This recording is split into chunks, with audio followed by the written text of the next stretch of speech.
Good morning, Mountains. We are live here. JJ Pruitt, Darryl McCoy in Warfield, Kentucky, and from the mean streets of Marbone Creek, Bradley Dameron, Cat Daddy Bradley Dameron, with us over here. How you doing, Bradley? I'm doing well, man. Yeah. In my cat's mind, I'm just in here for her. So, The Cat Daddy himself. man, she's always this is her place. As we get started here, this segment brought to you by our friends at Punk's Tires. Don't be a punk. Get your tires from Jeremy and Chasta and the crew at Punk's Tires. They will get your vehicle road ready. JJ Punk's Tires. You know Jeremy Pinson. He is what? Hands down the best tire man in the business. There you go, Absolutely. guys. Go see our friends at Punk's Tires. Also, big shout out as they continue to do more stuff with Cassidy Rowe. With her NIL stuff, just outstanding what they're doing, not only for athletes here with D&D, but for reaching out, helping athletes even whenever they get out of high school. So shout out to Punk's Tires. Get all your tires from Punk's. All right, guys, as we get started, JJ, today is September 9th. And what do you got for us this day in history? The year was 1948. When the Democratic People's Republic of Korea was proclaimed, setting the stage for the Korean War, which was, a pretty significant moment in history. The second one we're going to go with was the year was 1956, where rock and roll star Elvis Presley made his first appearance on the Ed Sullivan Show. Uncle Hunker Burning Love. Oh, thank you very much. Okay, the third one. The year was 1998. You're no hound dog, JJ. No friend of mine. The year was 1998, when Special Prosecutor Kenneth W. Starr was sent to Congress to report on his investigation into the actions of U.S. President Bill Clinton in the Whitewater affair and subsequent matters, including Clinton's improper relationship with intern Monica Lewinsky. Which he did not have relations with, right? I mean, allegedly. Allegedly, Well, reports have come out over the years that wasn't just the only situation he had. I've talked to quite a few people that's met Clinton, that's known Clinton, and they're saying when Bill Clinton's in the area, he come to Lexington. A lot of women there was kind of messed up.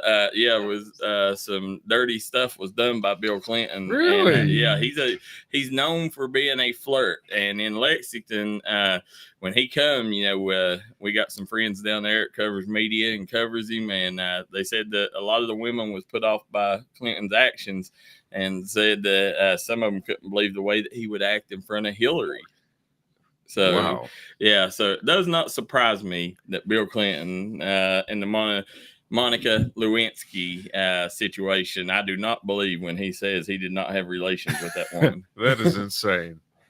Well, we've got one last one. The year was 2015, when Elizabeth II became the longest reigning monarch in British history, surpassing Victoria's record reign of 63 years and 216 days.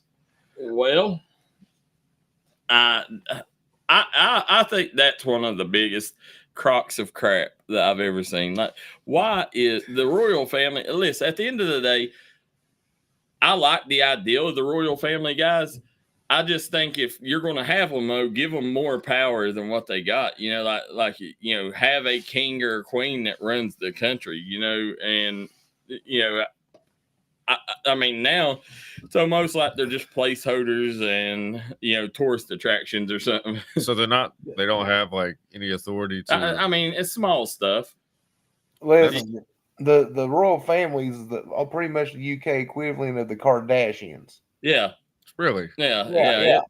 They let them run. It's like the equivalent of a magistrate and stuff here. They got a little bit more, maybe a judge executive, and that's it. Yeah. They're not, they're not deciding war values and what we're going to do, with our national debt, and they're not doing none of that stuff. They're family now has, and probably a good thing because a lot of stuff has come out about the family that you probably wouldn't want leading your government. But I like the ideal of it. I just, I don't put as much value and much stock as some people do in it. Yeah, I mean, Parliament runs everything over in the UK, so Yeah. So like the royal family, they're just pretty much people who are born into a family and grow up into it, who are given everything by the British government. That's pretty much what it is. Yeah, that's basically it. Yeah, They hit the genetic lottery, Yep, 100%. That's kind of how it went. JJ, September 9th birthdays. Who do we got? The first one we have is Hugo Grant. We've got Michael Buble. I think it's the correct pronunciation. Buble. Michael Buble. Yeah, Buble. Yeah, we've got Otis Redding. Okay. We got J.R. Smith. Okay. And last but not least, we've got Adam Sandler. Oh, Adam Sandler. Yeah, the water boy. I actually sat my daughter down and watched an Adam Sandler movie with her last week. I'm trying to think of which one. Did you watch? Click? No. Oh. No, Grown Up. Grown Ups, that's a good one. Out of all the Adam Sandler movies, you say Click. I figured it was like a parent type of film where, Click is the most depressing movie. That is not. When I think Adam Sandler, I would probably go through his entire catalog, and I wouldn't even think of Click. That movie, I would not have thought of it unless you told me. I figured because isn't it like a movie about like he thought he lost one of his parents or something? He lost his remote control, didn't he? I think it was a little bit more than that. It's the one with the remote control, and he wanted to spend less time with his family. He wanted to skip the boring stuff with his family. Yeah. That myself. I would have went Happy Gilmore, Billy Madison, Grown Ups, Big Daddy, the Daddy, Water Boy, Water Boy, Longest Yard, But JJ went straight to Click. Uncut Gems is another good one. Actually, that is a really good one. There we go. Uncut Gems, his newest one. Or I guess that was one of his newest ones. One of his newest ones, yeah. Yeah. Have you seen it, Bradley? I have not, actually. Highly suggest it. Yeah, absolutely. He plays a role that you wouldn't think he normally would play. More of a dramatic role. Yeah. So as we're getting started here, so since you got that, we got a big birthday list here. Let's start with Amanda Thornsberry. She is assistant basketball coach for the Belfry Middle School team, used to be high school team, the stepmother of Kiara Thornsberry. Oh, wow. So happy birthday, Amanda. Happy birthday, Mr. Football, Isaac Dixon. So happy birthday to one of the best to ever do it in the mountains, famed Belfry Pirate, Isaac Dixon. Tanya Kramer.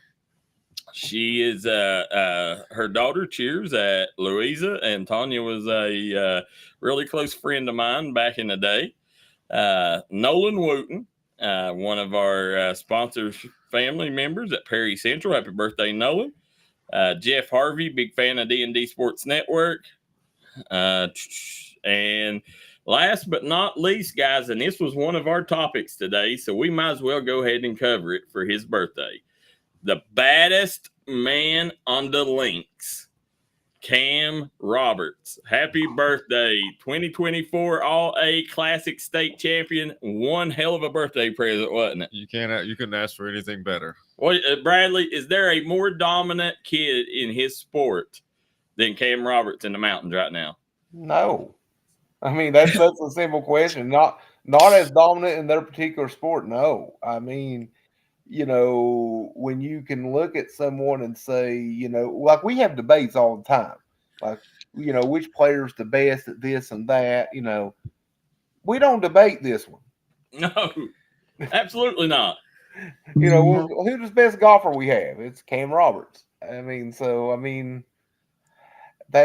the thing. He's something else, and Coastal Carolina's going to get a good one. Yeah, he's I mean, Coastal Carolina, that you talking about hitting the lottery. They hit the lottery with Cam Roberts. You know, this is a kid, Bradley, I promise you this, and I promise anybody watching, you will see Cam Roberts on the PGA Tour someday. Listen, Cam, if you're watching, we need we need hooked up when you get to the tour, right? We need some swag to hang in the background back there. I'll hang something above my head here. Yeah, you know, get us hooked up. But he's something special, Darryl. Cam definitely would. Cam is, we've covered Cam's family for years since we started D&D. His brother Connor was one of my favorite quarterbacks I've ever covered at Pikeville. I mean, he was just tough. He was gritty. I mean, I loved what he brought, to the gridiron. He had something special in him. He was that. He was the guy. That tough, hard-nosed quarterback that would like to get dirty. He'd hit you harder than you'd hit him.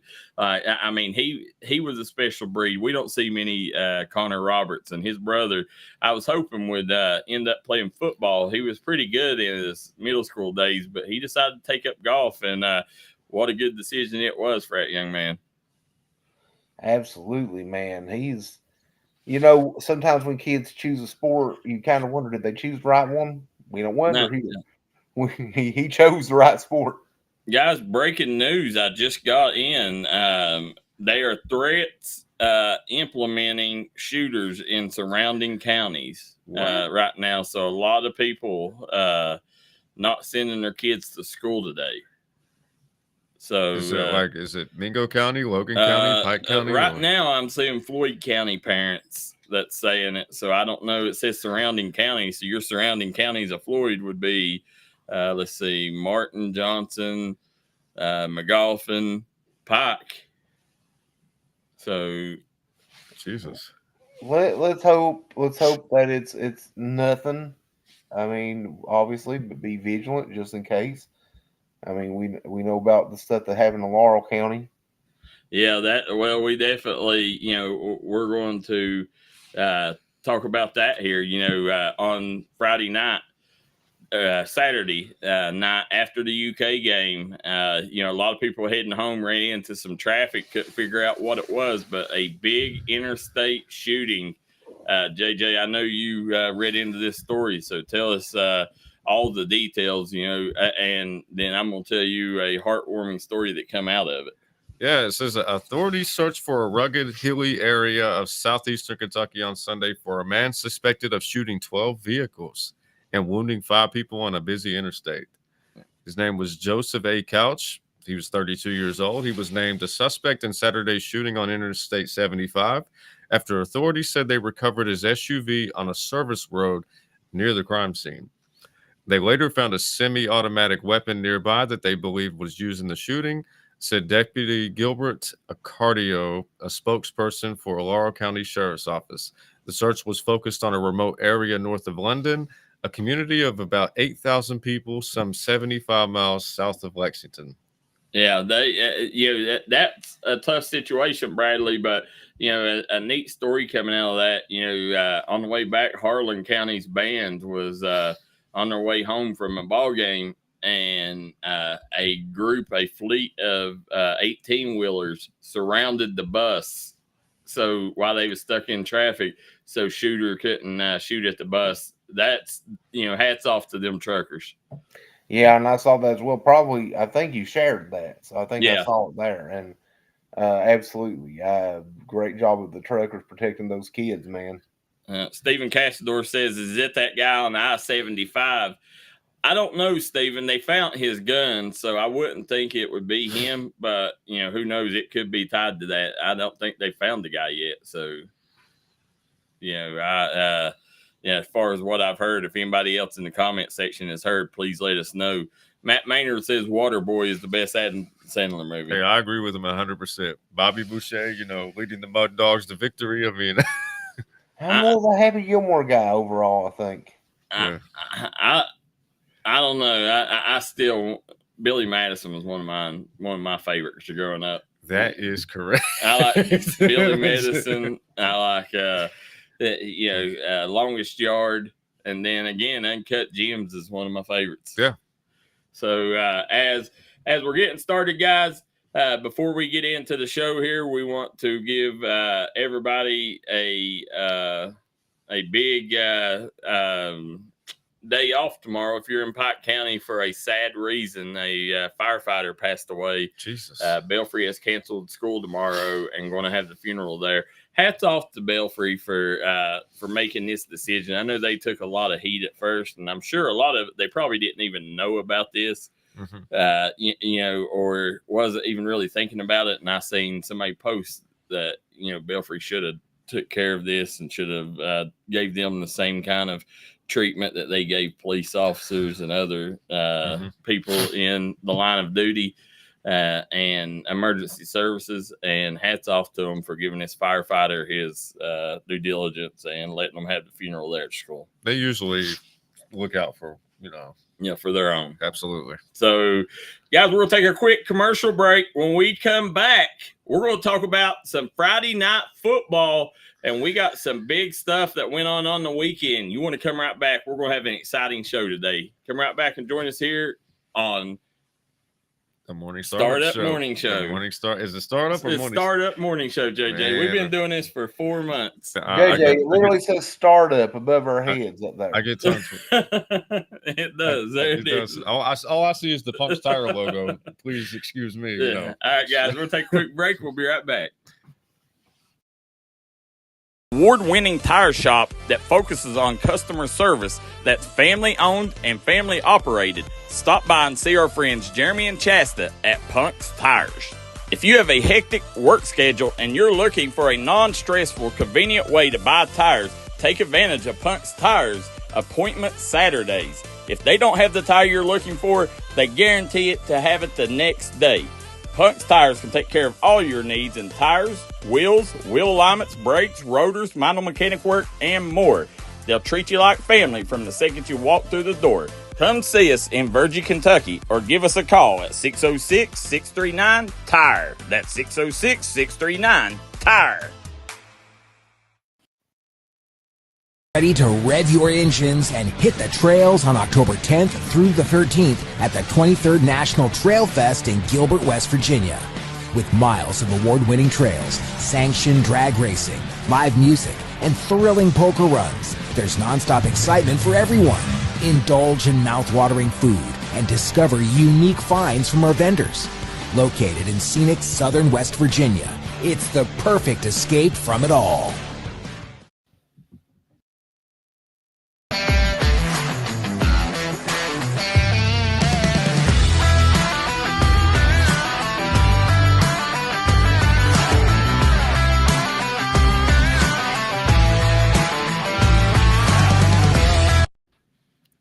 Back here on the Startup Morning Show, JJ Pruitt, Darryl McCoy, and Bradley Dameron. And, I was sitting there acting like I was messing with JJ, but I get confused. I do so many shows. I get confused. I was like, is it crunch time? Is it startup?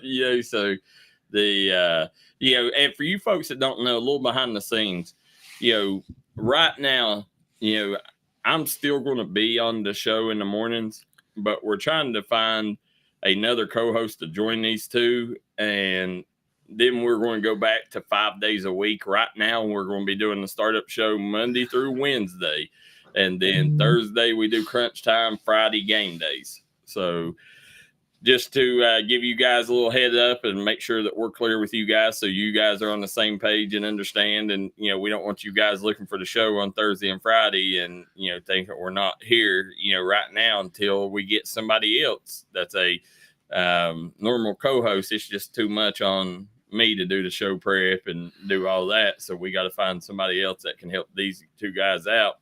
And I will still be on here. It's just these guys right here, I'll kind of be the clickbait. Now I say I'll be the one that that's just kind of over here listening, but I don't like to shut my mouth too much, so I don't know if I can just sit there and let these guys go, but I promise I'm gonna try my best.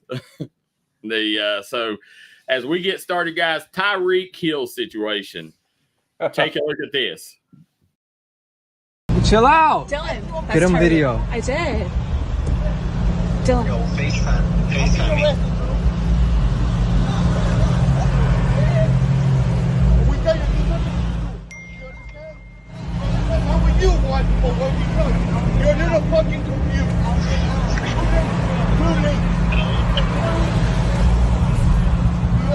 What the fuck? It's Tyreek Dylan, go. Hill.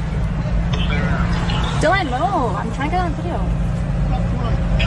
They put him in handcuffs. Oh, fuck.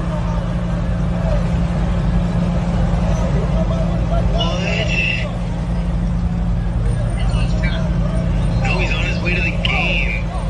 Oh, I bet you this Rolls Royce is another.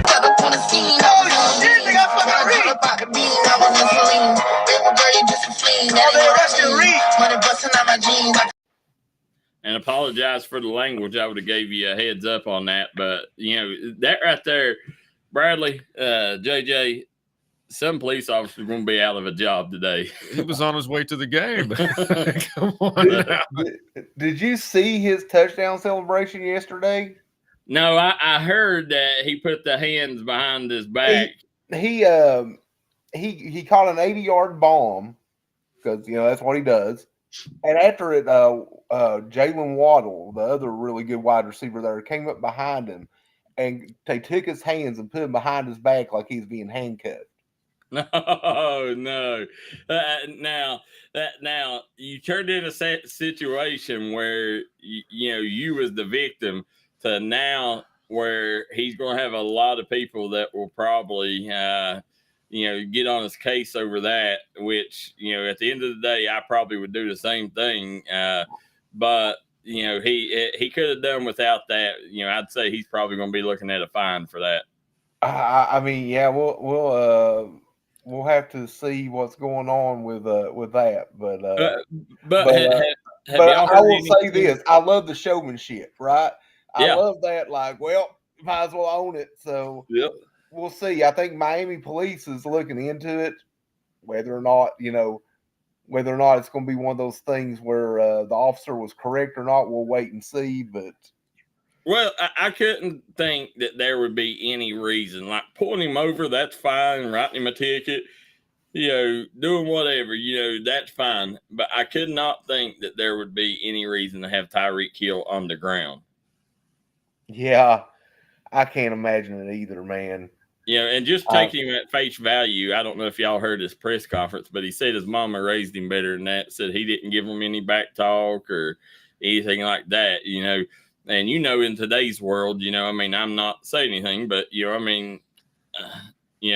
well, they shouldn't. You would think in Miami they wouldn't think as much of it. Now, around, I guess West Virginia, Kentucky, you could, I guess, see cops, they profile, like everybody does and shouldn't. A lot of people profile, and you see, somebody in a car like that, a rich athlete, and and sometimes you think, well, they're probably packing something that I can get a good bust on, and I would say that they just that was probably a rookie cop that probably was bullied in school and never got into sports and didn't know who Tyreek Hill was. I mean, you have to know who you're grabbing, unless he's doing something really egregious, Darryl. Yep. Unless he's doing something really bad, you probably just go like, okay, we'll have to settle this at another time. We don't arrest Tyreek Hill going to a football game in Miami. No. JJ, did you hear why the original stop happened? No, not yet. But I mean, they did mention that they put the officer on administrative leave. They did? Yeah. Okay. Oh, good. So he's on administrative leave. But I would love to see like the body cam, just to see how that conversation, Yeah, I'd like to see, because we say it, but we learned in the Olympics not to jump to conclusions. Yeah, never. So I do want to see it too, just to see. Yeah, definitely see where it's at. But talking about touchdown snags, look at this baby here, one of the best I've seen ever. Check this out. Good protection. And there's a guy you like. Oh, my Randy Moss and coined the term, you just got mossed. This is big time. One hand, using the right hand, basically staring down the corner the whole time. Every look at it, the video cut it off. I'll try to get it a little better for you guys. But the nastiest snag I think I've ever seen. Phenomenal catch. It's up there. That one was good, or the oh gosh, think of the guy from the Giants who caught the ball in the helmet. That was David Tyrell. Yeah, in the Super Bowl. I mean that was also, just to be able to flat palm a ball in a helmet is still wild to me too. But it's up there. That was one of the best catches I've ever seen. Yeah, and it made it even better that it was a Marshall catch. So didn't the guy win the SB a couple years ago from Marshall for a touchdown catch? Guy from South Charleston. Yeah, this was years ago. It may have been about 6 or 7 years ago, but I think shoot, man, I can't think of his name right now. Guy from South Charleston. He played at South Charleston High School. Played at Marshall. Actually, he had a couple. You're talking about the high school game? No, this was a guy from Marshall. A guy from Marshall. He went to South Charleston, went to Marshall, and actually had a cup of coffee with the Patriots. I think he was like a year or two on the Patriots roster in the NFL, but he won Aaron Dobson. Yeah, Stephen Castroff got it. Yeah, Dodson. Aaron Dodson. So Aaron Dobson or Dobson? I thought it was Dobson, but it could be Dodson. But he had that catch, and he knows what I'm talking about though. But yeah, had also one of the best catches you'd ever seen in your life, all at Marshall. But I guess the Randy Moss influence runs deep in Huntington. That's what I'm saying. Listen, if you're a receiver, which kids today, that intrigued me too. I wonder how many kids today actually know who Randy Moss is. I'm sure a lot knows him from that, probably more from broadcasting now than anything. But I just wonder if kids would know, and remember Randy Moss, or if Marshall even uses that on the recruiting pitch anymore. I'm sure they use it on recruiting pitch. I'm sure they know who he is, but I doubt many of them saw him play. Yeah, they to me, the two most exciting college players I've ever watched in my life are Reggie Bush and Randy Moss. Randy Moss is the best football player I've ever seen live, and I got to see him live a couple different times, both in high school and college. And I got to tell you something. I saw Randy Moss in high school at DuPont. Yep. And that was wrong. I watched him play basketball. Never got to watch him play football. I saw him play basketball too. But watching him play on a football field against West Virginia cornerbacks, high school cornerbacks. No, I guarantee you that was nasty. It might as well have been child abuse, man. See if we can get a better look at that catch. Good protection. And there's a guy you like. Oh, my goodness, are you kidding me? Named Randy Moss and coined the term, you just got mossed. This is big time. One hand, using the right hand, basically staring down the corner the whole time. Good protection. I mean, that's unbelievable. Incredible grab. Insane, man. Yeah, and I don't know. I would have to see what the importance of well, this weekend, JJ, you was in Chapmanville. Did you see any exciting plays? I saw a pick six that was returned for it had to be as close to 99 yards as you could possibly get. I mean, Chapmanville, this was like one of the opening drives of the game. Chapmanville drove the ball all the way down the field. It looked like they were consistently moving it. And then when they got to, close to the goal line, they ended up throwing a pass, and a guy from Nicholas County ended up picking it off and running it into the other side of the end zone. Okay. So we'll see some of them highlights from that game on Crunch Time on Thursday night. Really? So, we'll make sure we check them out. And I did get confirmation the guy has not been caught, and that's why schools around here are people are not sending their kids to school is because of that situation. I mean, parents do what they gotta do. I'll just say that. I heard, that night I was listening to the KSR postgame show, and they had the mayor of London that had called in, and I thought he kind of downplayed the situation a little bit. He was like, he's like, he kind of put it off as it was like a road rage incident, and from all reports that you're hearing is, if he shot 5 cars, how many, how many people did he get in a road rage incident with? Well, I'll tell you too, Darryl, sometimes though people put it downplay it a little bit because they don't want to cause the public panic. Yeah. So, there's that whole thing.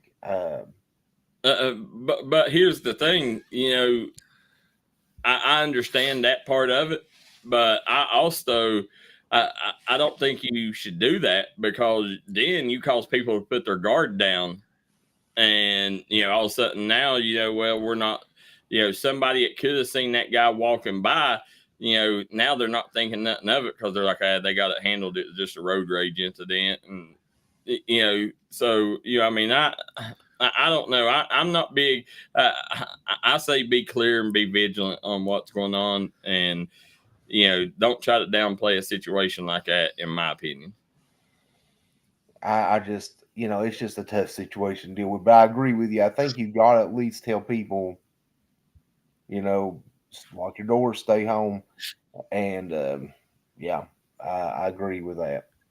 They well, as we're sitting here, guys, now that's going to bring us to obviously the news that nobody wants to talk about. The University of Kentucky Wildcats getting a spanking by South Carolina. I don't know if any of you guys got to watch this, but I watched part of it and then I gave up. 31-6 loss at home to South Carolina. Now, we got beat by a guy with goggles. Kareem Abdul-Jabbar just defeated. Grant.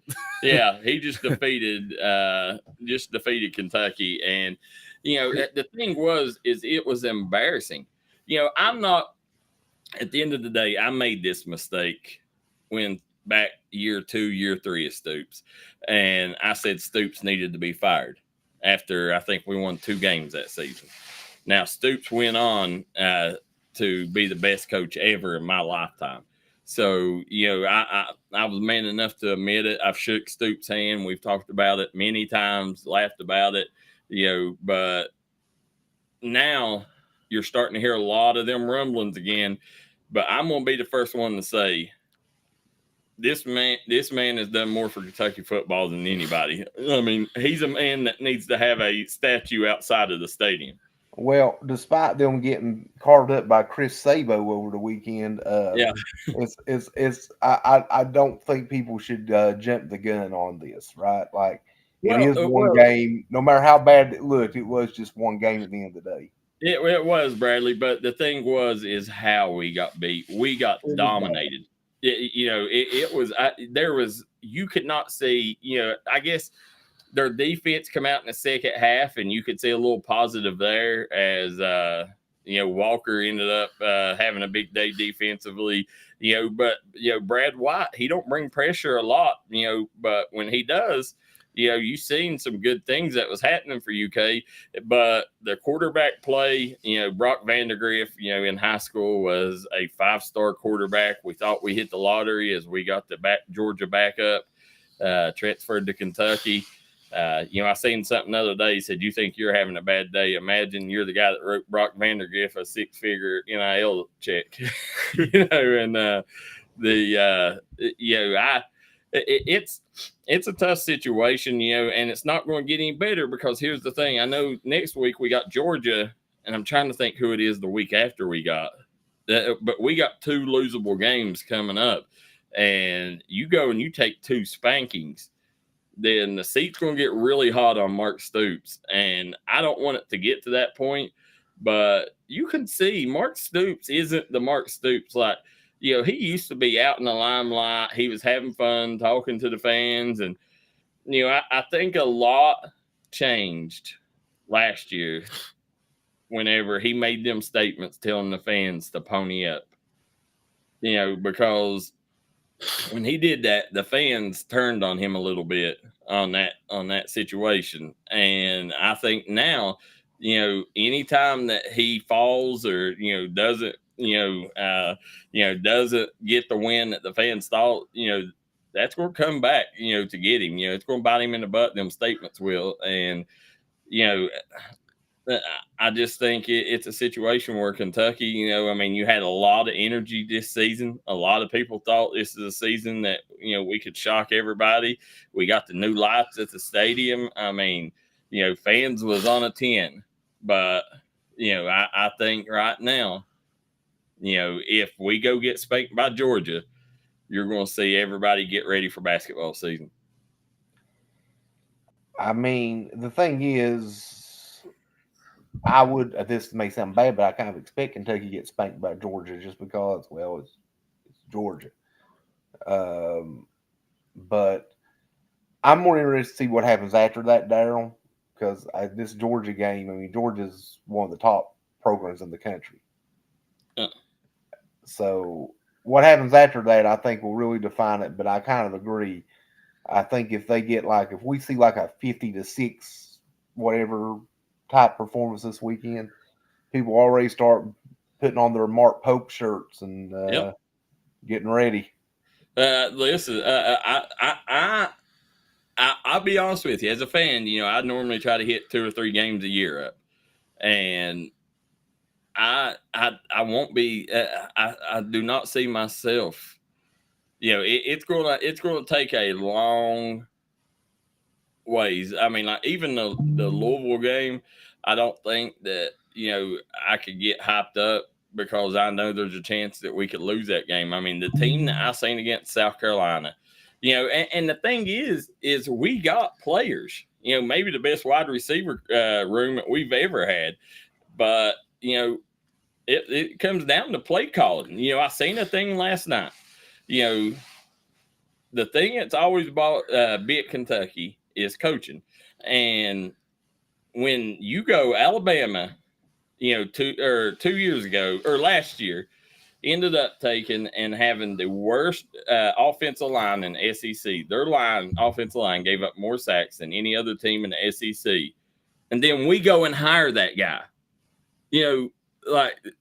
There's got to be better moves, not just on the field, but off the field by this coaching staff. And I think sometimes Stoops is a loyal guy.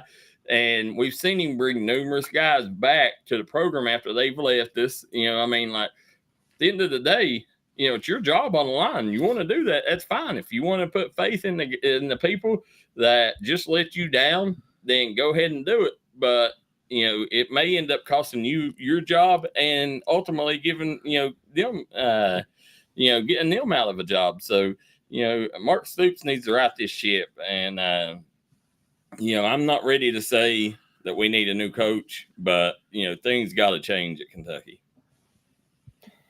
So got to change quick too. Got a lot of comments coming in. We'll read them as soon as we come back, and then we're going to get into our high school football slate. So come right back and join us here on the Startup Morning Show. JJ Pruitt, Bradley Dameron, and Darryl McCoy. Bruce Walters Kia. By now, you know Kia is a great vehicle, and you know they come with a 10-year, 100,000-mile warranty. So why should you buy from Bruce Walters Kia?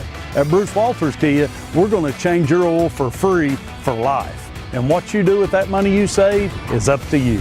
Come check out the 2022 Kia Carnival and the 2021 Kia Sorento. Only at Bruce Walters Kia in Pikeville.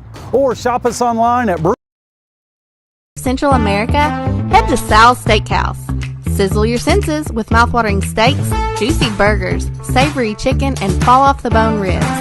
Sal's Steakhouse, where your taste buds will thank you. Unleash the flavor at Sal's. Taste tradition, taste the difference.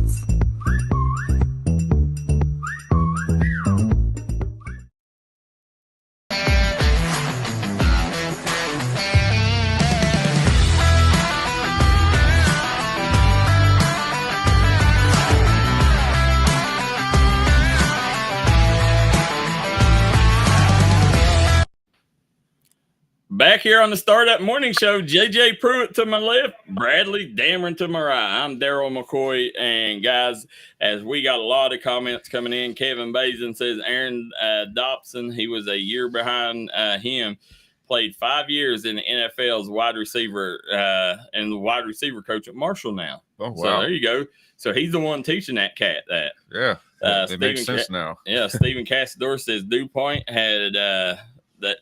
had 4 pro athletes on that team. And White Chocolate, Randy Moss, and then there was 2 others. Yep.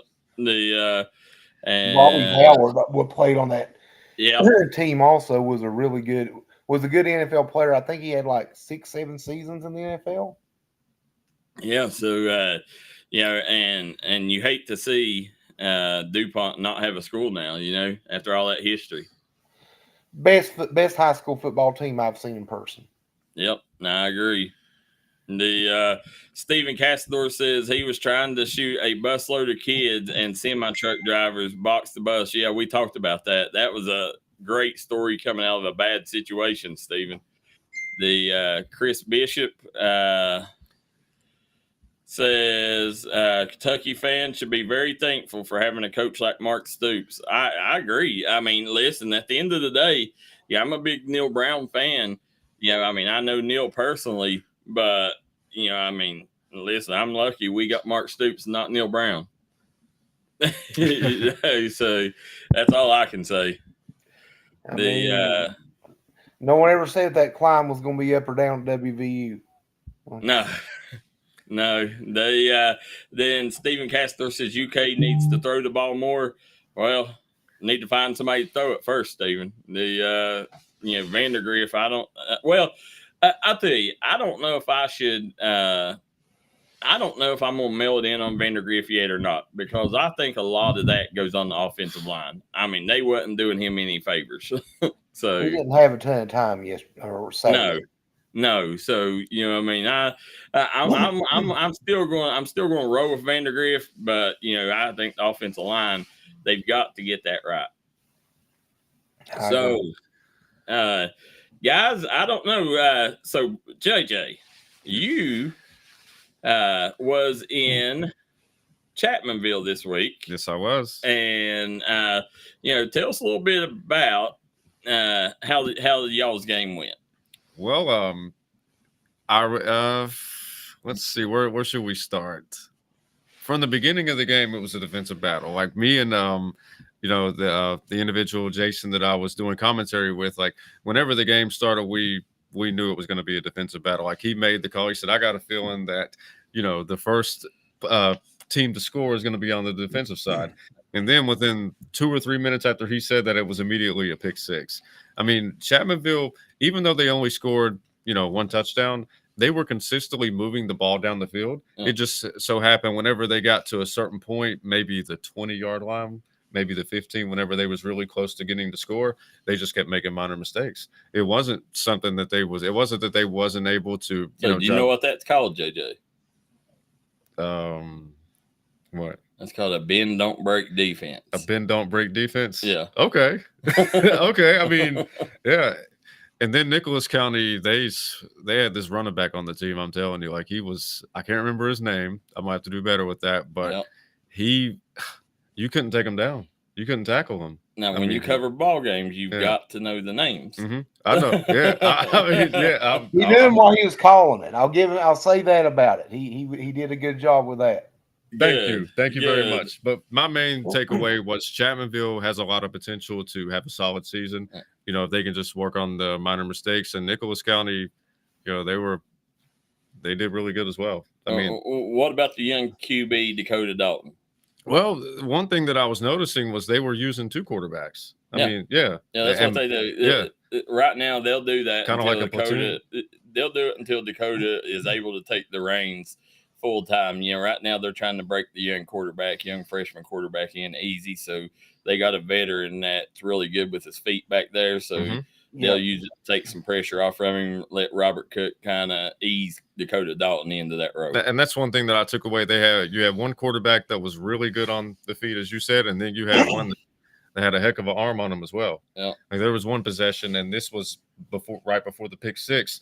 You know, he threw a pass, and it looked like it was close to maybe 30, 35-yard pass, and they were literally probably 4 yards away from scoring a touchdown, and the pick six happened. But, yeah, that's the main thing that I took away from Chapmanville is there's a lot of potential there. Dakota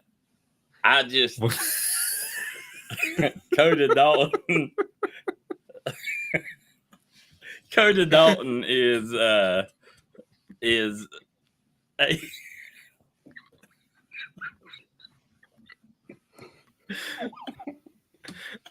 Bradley, you got of Central America, head to Sal's Steakhouse.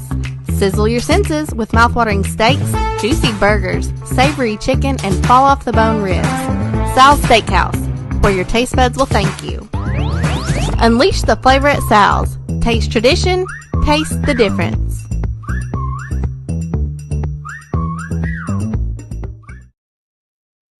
Now available at Kentucky Mountain Health Alliance Little Flower Dental Clinic. Same day crowns. No more temporary impressions and wearing temporary crowns. Same day crowns. Now available at Little Flower Dental Clinic. We also offer cleanings, fillings, extractions, root canals, and bridges. Call for an appointment today at 487-9505. We accept most major insurances, Medicare and Medicaid, and even a sliding fee scale. Little Flower Clinic, your medical home in the mountains.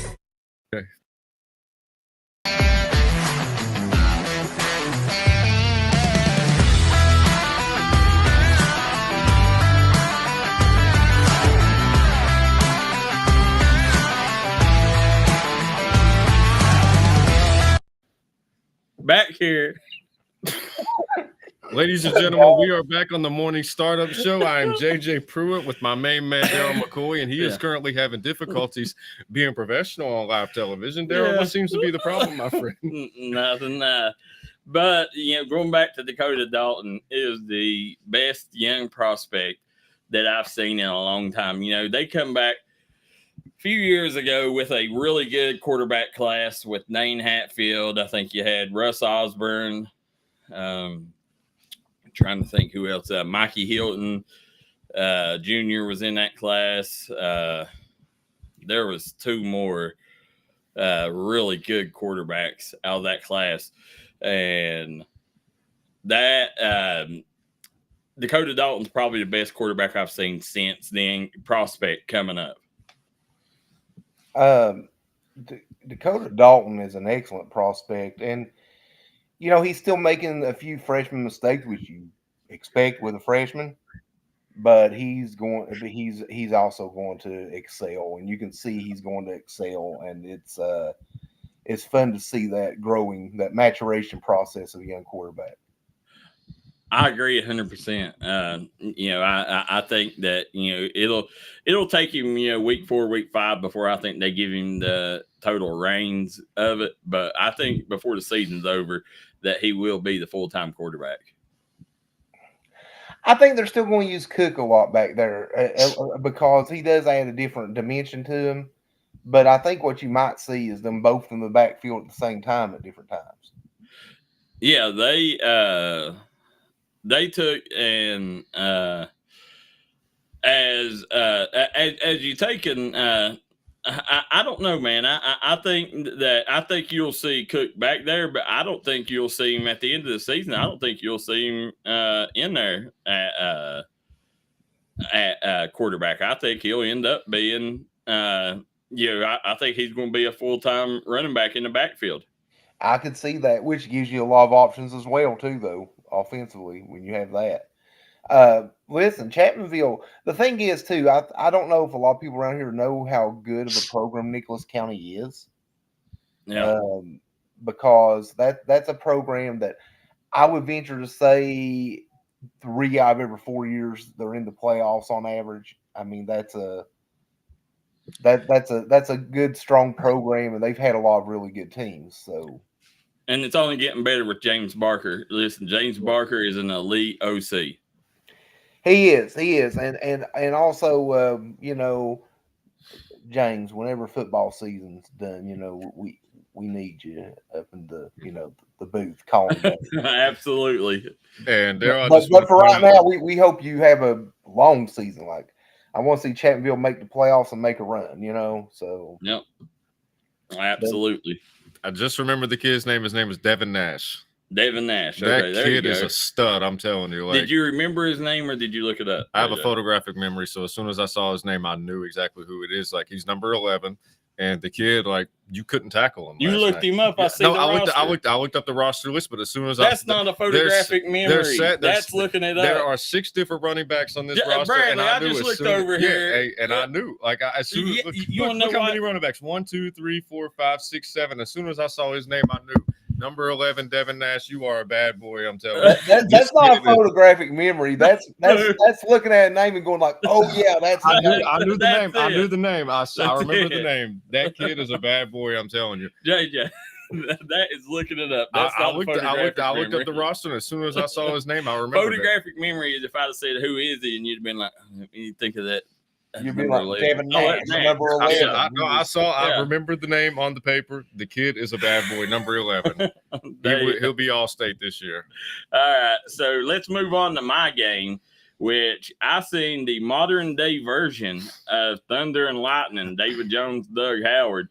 Perry Central has it with Caden Gibson and I can't remember Combs' first name now. I'll think of it here in a second. Caden Gibson and Gavin Combs, I think. So let's take a look here at the Perry Central game versus Lawrence County, where Perry Central knocked off number 5 ranked Lawrence County. Here's some highlights from that game. Nope. Oh, he is stuffed, Coach. A loss of 1. Come up again. Maybe get a little play action here if you're Lawrence County. No. Little pitch to the outside, and he's in. Caden Johnson, Darryl McCoy with the No, he's going to be the lead blocker. Touchdown, Commodores! Nice job. Shotgun formation. Going to keep running it. And smart decision. Breaks tackles. Off and running, Darryl McCoy. He's off and running. Can he get there? Can he get there? He's going to get there. Touchdown, Lawrence County. My. He does. KCU's got it popping right now. Here we go. Combs. There you go. Straight down the gut. Touchdown, Commodores. Oh, hurt his leg, Darryl. Ooh, Coach, this ain't good. Again here, Coach. Yeah. Loaded front. Man in motion, end around, and Johnson. Caden Johnson breaks loose. Coach, he's got space. He's across the 5. Touchdown, Bulldogs. Perry Central controlling the line of scrimmage and controlling this game. Plenty of time. Oh, nice job. Beautiful catch, Coach. Nice job. Over 4 receivers, or 4 DBs. Anybody's touching it besides the number 40 in this situation. And there it goes. There it is. Oh, Coach, and he got here. Man in motion. Feather off. Takes the snap. Nice pump fake. Fires downfield. He's taking a shot, Coach. Nice. He caught it. He's across the 30. 1 man to beat. The 20. 15. It's a race to the end zone. 5. Touchdown, Lawrence County. Oh, my. Well, keep an eye on this, too, ladies and gentlemen. Lawrence County has 3 timeouts. Hands off to Gibson. Gibson trying to get to the sideline. He does. Coach, he's down the sideline. He's got space. And he's got 6. Touchdown, Commodore. Wow. Big game there at Perry Central. And, a lot of people thought Lawrence County would go in there and get that win. But Perry Central, the fan base was there in full tact on Friday night. And, listen, the Combs kid in the backfield, he looks and plays just like Mike Allstott, also wears number 40. The kid is a stud. as and then you got the perfect off speed with Caden Gibson back there. They're very hard to figure out. And then Aaron Johnson done a really good job in the passing game. They got a really good kicker, one of the best kickers in the mountains, Bo Bakken. And this Perry Central team, I think last week they ended up like 13th, 14th ranked. They got some votes, but they didn't make the top 10. I have a feeling that we may see Perry Central in the top 10 this week. I have a feeling we may see them up there as well. I know. I'll tell you though, Darryl, that Mountain Top 10 is awfully tough. I had about 7 teams that I was locked on, and then 8 through 9 was like I could pick 18 different teams, and there's an argument for them. It's tough. It is. It's very tough. But whenever you sit there, and that brings me to something. I seen something funny. Another media outlet put out a top 10 last week, and it was. I respect them because they do it, and I like the guy. But I'm always one, if you don't know about stuff, then I'd probably shy away from it. That's why I don't put out a volleyball top 10. I don't know enough about it. And if we do it. We always reach out just like we do in our football poll, and we get the coaches and media outlets, and we get 21 people vote in our top 10 poll. So we kind of get a consensus. Is it perfect? No, but it's probably the most perfect and the most respectable top 10 out there. And I seen that same one that put that hideous top 10 out last week, put a thing, said the most talked about and the most commented top 10 in the mountains. And I was like, you're the most talked about and most commented because it was freaking horrible. They didn't have no Belfry, no Johnson Central, no Pikeville inside the top 10. And, sometimes people just put stuff out these days for clickbait, Bradley. Yeah, listen, if you're going to do a Mountain Top 10, you've got to have those 3 in it. I know that's one of the things like Pikeville right now hasn't won a game, but you can't tell me there's 10 other teams in the mountains that are going to beat Pikeville. No, and they're going to. Pikeville will still row to win Class A. If Pikeville could start 0-5, they better get that win against Raceland, because if they don't beat Raceland, then they'll start 0-5. Now, if they don't beat Raceland, then I think all of a sudden Pikeville, you may drop them out of the top 10, even though they could still beat 2 or 3 of them teams in the top 10. You still got to drop them out if they don't take care of business against Raceland. Yeah, you got to look who teams playing. But I will say this, just my own personal one, it becomes difficult when a team hasn't won, because I know how good they are. At some point, they do need to win. Yeah. But you can't look at that. And Belfry and Johnson Central, especially after that game they just had, And here's the other thing, and this may be something that we look to do in the future. We may look to do a top 10 and then do a power ranking, because them are 2 completely different things. If you're doing power rankings in the mountains, 90% of the time you're always going to have Belfry, Johnson Central, Pikeville, Spring Valley, Ashland, Raceland as in your top 6. Those are normally always going to be the same ones. And, you take them schools and they can normally beat up on the rest of the mountains. Every now and then there's a year where a special team will come up and be able to take and rival one of them. But, in our coverage area, that's kind of it, and, so power rankings, right now, I still think Ashland getting beat by Harvest Prep. I think, they didn't get beat bad enough to where I could say Johnson Central takes over that top spot. I still think Ashland's the baddest dudes on the block. I think Johnson Central's the clear two. And, I don't know where you go after that. I flipped it on you, but I sat there for like 5 minutes and looked at it. And probably if you asked me a different day, I'd go a different direction. But yeah, I found my top three very easy. And then it got a little harder. Well, here's the thing. Ashland played one of the top teams. Yeah. In period. Ashland played a very good Harvest Prep team out of Ohio, one of the top teams out of Ohio year in, year out.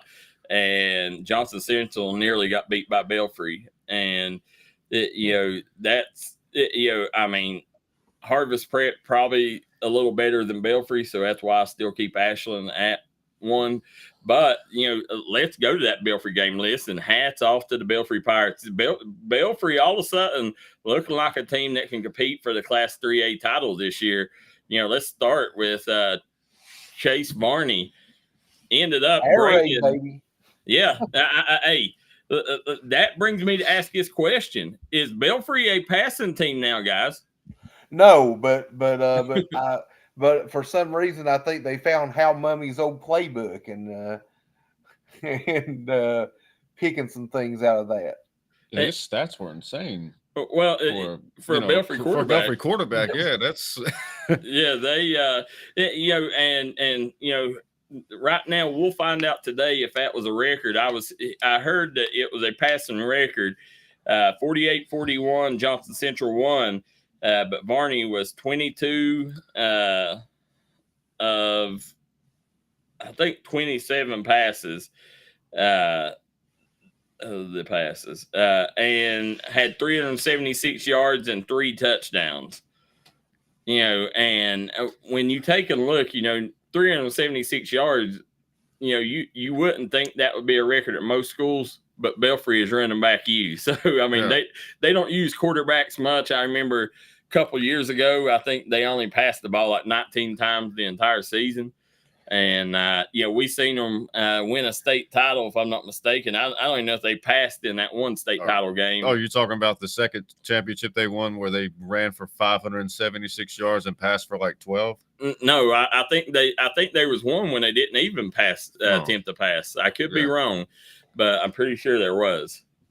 But as you sit there and look, Chase Varney, showing, like, okay, even though I'm here at Belfry, I think he put a statement. A lot of people, we're having our dirty dozen top quarterbacks in the mountains come out here next week or this week on Crunch Time.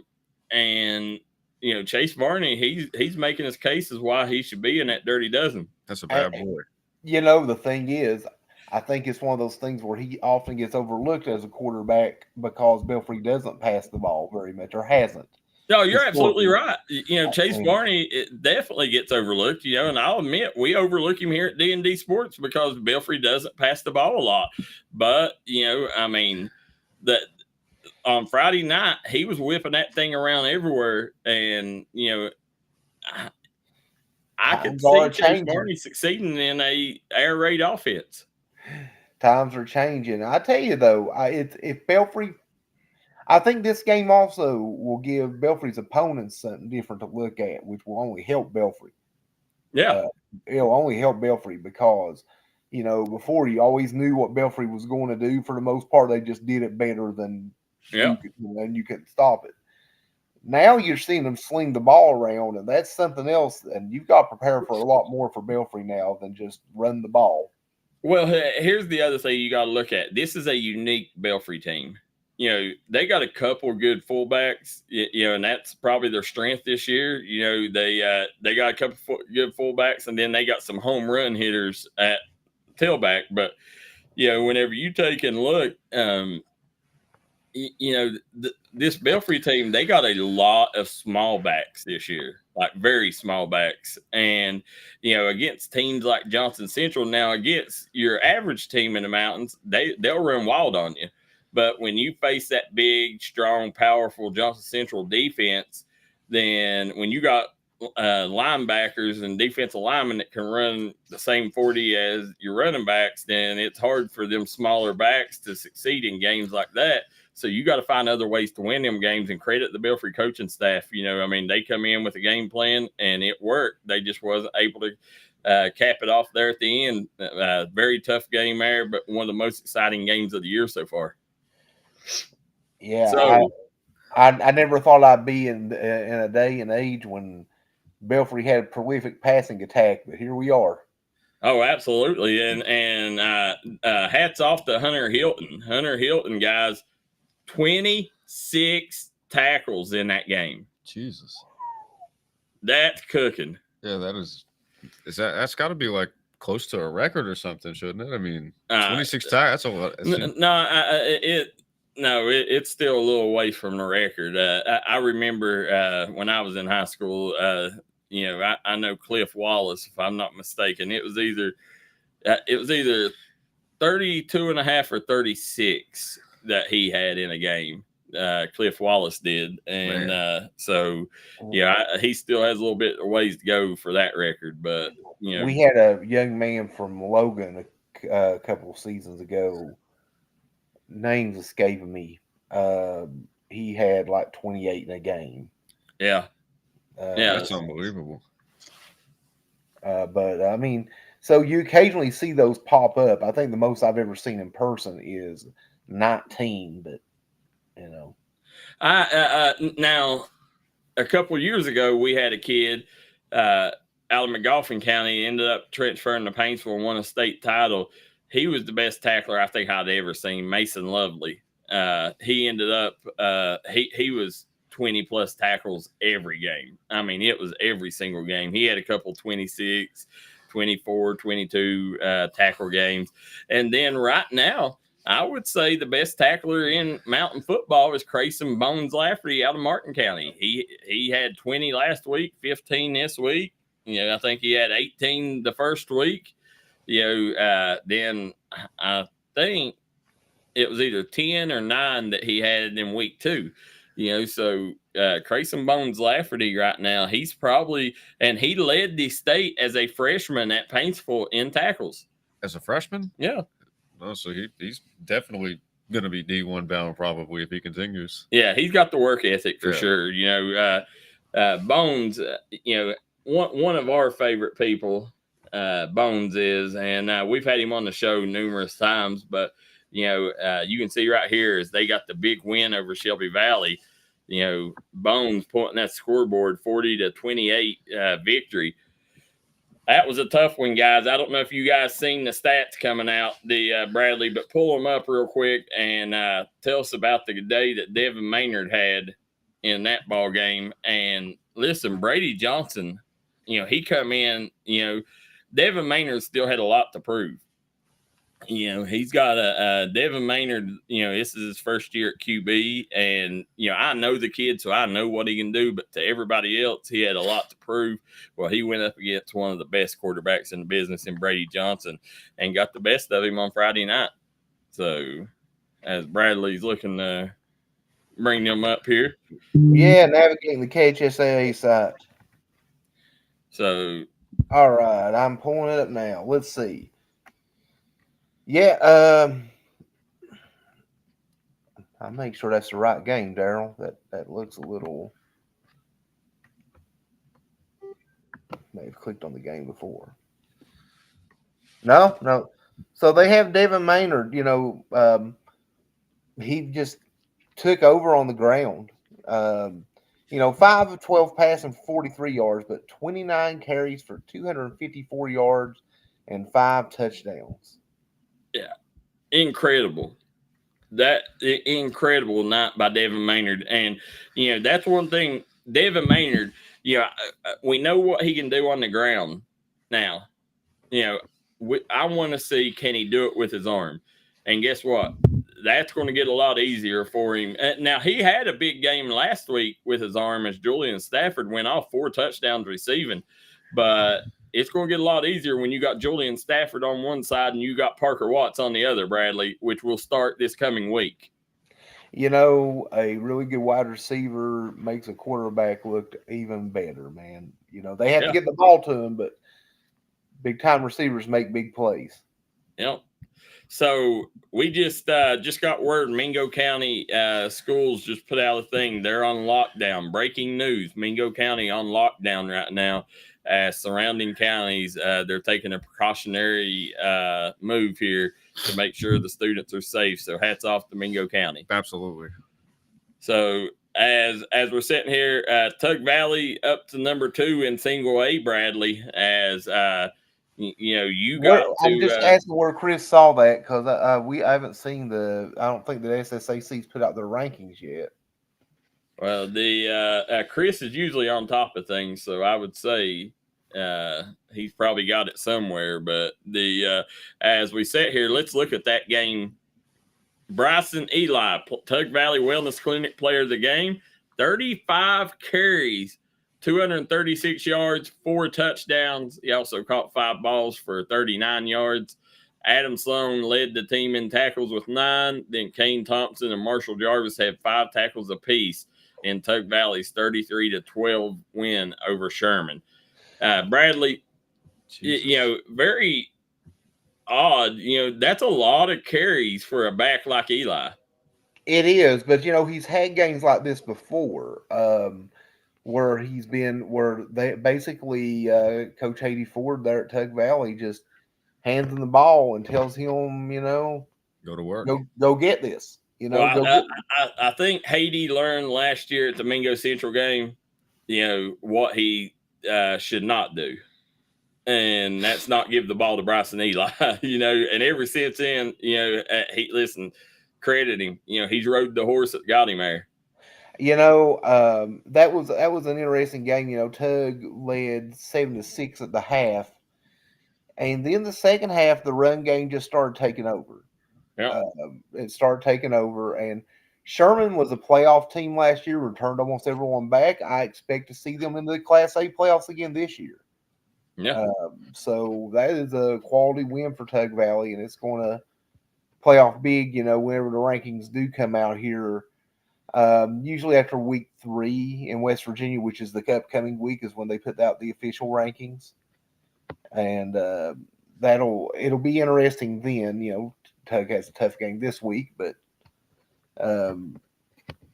it's going to be interesting to see how things fall for them. Them and man both, actually. It absolutely will. As we sit here and look, we're going to talk about some of the other games from around the region, including a tough one for our guy David Jones on Friday night. We'll talk about that when we come back. We'll be right back here on the Startup Morning Show. In America, what does that mean? It means jobs. It means craftsmanship. And when it comes to Vaughan Bassett furniture, it means value. And Kemper recognizes that. That's why they've dedicated an entire gallery to Vaughan Bassett. Made in America. See the quality. And now, see the price. Come see your favorite Kemper store in Hazard, London, or Somerset. Good dude. Ready to rev your engines and hit the trails on October 10th through the 13th at the 23rd National Trail Fest in Gilbert, West Virginia. With miles of award-winning trails, sanctioned drag racing, live music, and thrilling poker runs, there's nonstop excitement for everyone. Indulge in mouth-watering food and discover unique finds from our vendors. Located in scenic southern West Virginia, it's the perfect escape from it all.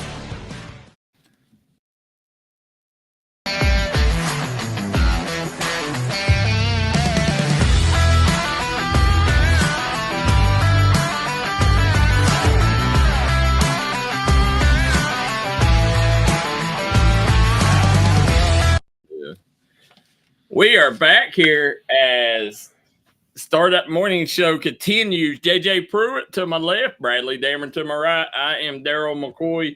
Guys, let's talk about some of the other games from around the region. Bradley, I want to start with the most surprising, I guess, undermined, or the most, I guess, non-talked about star of the mountains here. Let's take a look at Man Hillbilly Trey Ward.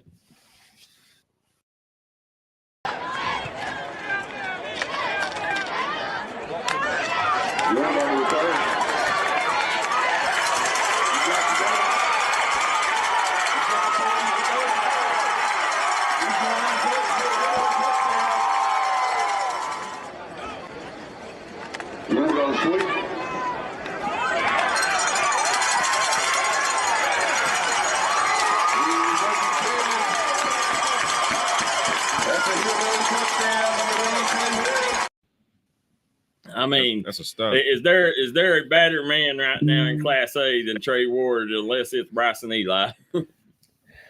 Man, Trey Ward's a playmaker, and he does it in different aspects of the game: running the ball, catching the ball, returning kicks and punts, and defensive. I mean, he's just all around, just a stud everywhere, all over the field. And he's just a junior. Yeah, he's going to Darryl, last year he had probably the biggest play of the season for Man, his catch and touchdown against Tug Valley in the closing minute of that one, to win that game. But just big play after big play from him, and I know Man loves having him, man. Yeah, they like I said, he's one of them players that can single-handedly win Man a ball game. I mean, he's going to make a couple of them big-time plays. And the thing I like so well about Trey Ward is it don't matter whether it's on offense or on special teams. He's going to take one to the house normally in both areas every game. He's that good. If he touches it, if you're an opposing team, you don't want to kick it to him either, because, I mean, it's more chances than not he's going to return it. We've seen him many times return kicks back for touchdowns. I'll tell you what, and with the way that this Man defense has been playing lately, I mean, you throw Trey Ward in there on the offensive side, and then their defense, I mean, it's a recipe for a good season. I agree 100%. That game later in the year, Tug Valley and Man, is going to be a true battle determining our best West Virginia Class A team. Yeah, and it's going to be a knockdown drag out, which it almost always is. Yeah, should be really good. And I did see from Chris, Metro News put out their poll. Okay, and in that poll, Tug Valley was number 2. All right, who's won? Number 1 is Wahama. Okay. So Tug should be Tug take care of Wahama, Bradley. Wahama's awfully good, Darryl. I'll say that. They put a drubbing on 2 really good teams. And I don't mean they just beat them. I mean they stomped a mud hole in them, as the old saying goes. Walk it dry and all that. Yeah, the great Steve Austin. That's also, let's stick to West Virginia before we go over the rest of the Kentucky stuff. Tulsa on Friday night got a huge win over Padden City. Bradley, 25-0. Really, JJ, and the game ended at the end of the first quarter. And something that I've never seen happen in my life. A coach come over and told Tulsa's coach that they wasn't playing. He said, "Well, I'll put my freshman team in." He said, "No." He said, "I don't think you understand. We quit." He said, "My players are scared. They do not want to play." That was quote verbatim. Quoting the Tulsa coach. And, that right there, Bradley, Tulsa, people don't understand. They got transfers in. They got a transfer in from Spring Valley, a transfer in from Scott County, a transfer in from Pikeville, there's one more school, Powerhouse, Hurricane. They got transfers in from all them powerhouses right there. And, right now, these boys are big, they're bad, and they're physical. And they got Robert Evans, who is one of the best playmakers in mountain football, Bradley. Yeah, and Brady Mullet as well back there, toting the rock. The thing about it is Tulsa is moving in the right direction. Coach Thompson there, he's starting a lot of freshmen and sophomores. Payton City, they're also kind of in a tough spot right now. They talked about Tulsa being physical. Well, they got Greenbrier West this weekend, so yeah, there's they'll find out how physical they are. they're going to. There's already talks that they may just forfeit that one, because I think what it is right now, they're just wanting to. They're trying to finish out the season. Greenbrier West, huh? You talking about Patton City has Greenbrier West? Yeah, Payton City's going to Greenbrier West. I thought you said Tulsa. Okay. No. Tulsa and Greenbrier West would be an interesting one to see. Greenbrier West is perennial powerhouse in Class A. Oh yeah. But if you're Greenbrier, why schedule Patton City? Sometimes it's to fill up a game. I mean, honestly, when you're a team, especially the way the point system works in West Virginia, a lot of teams are afraid to take losses because it will negatively impact either your ranking or whether you get in the playoffs at all. And but see, I hate that, man. I don't like Kentucky's system because in Kentucky, everybody makes the playoffs, so I hate that. But at the end of the day, you schedule. Listen, I'm a firm believer in the Philip Haywood and Chris McNamee way of thinking. You schedule the baddest dudes on the block, and guess what? When playoffs come, them games are going to be a lot easier for you because you've already seen the best. And West Virginia, have faith in your team. There are some teams that are like some of those really good schools. They've been really good for a long time. Teams are afraid to schedule them. Yeah, you've seen it a lot. With different schools. Like I know not locally, but up in the Eastern Panhandle, Martinsburg. You look at what Martinsburg's got teams coming in from 3-4 different states. They've even had to go to Canada before to play a football game. Yeah. Because now they've got it to where there's a conference up there, so they at least play some of the other Eastern Panhandle teams. But in years past, it was really bad, and because teams are afraid. Huntington played them this weekend and took a whooping. So yeah, teams get afraid. No, I agree with you 100% there. But hats off to Tulsa, though. I couldn't be more happy with Coach Thompson. And Tulsa has such a strong tradition there.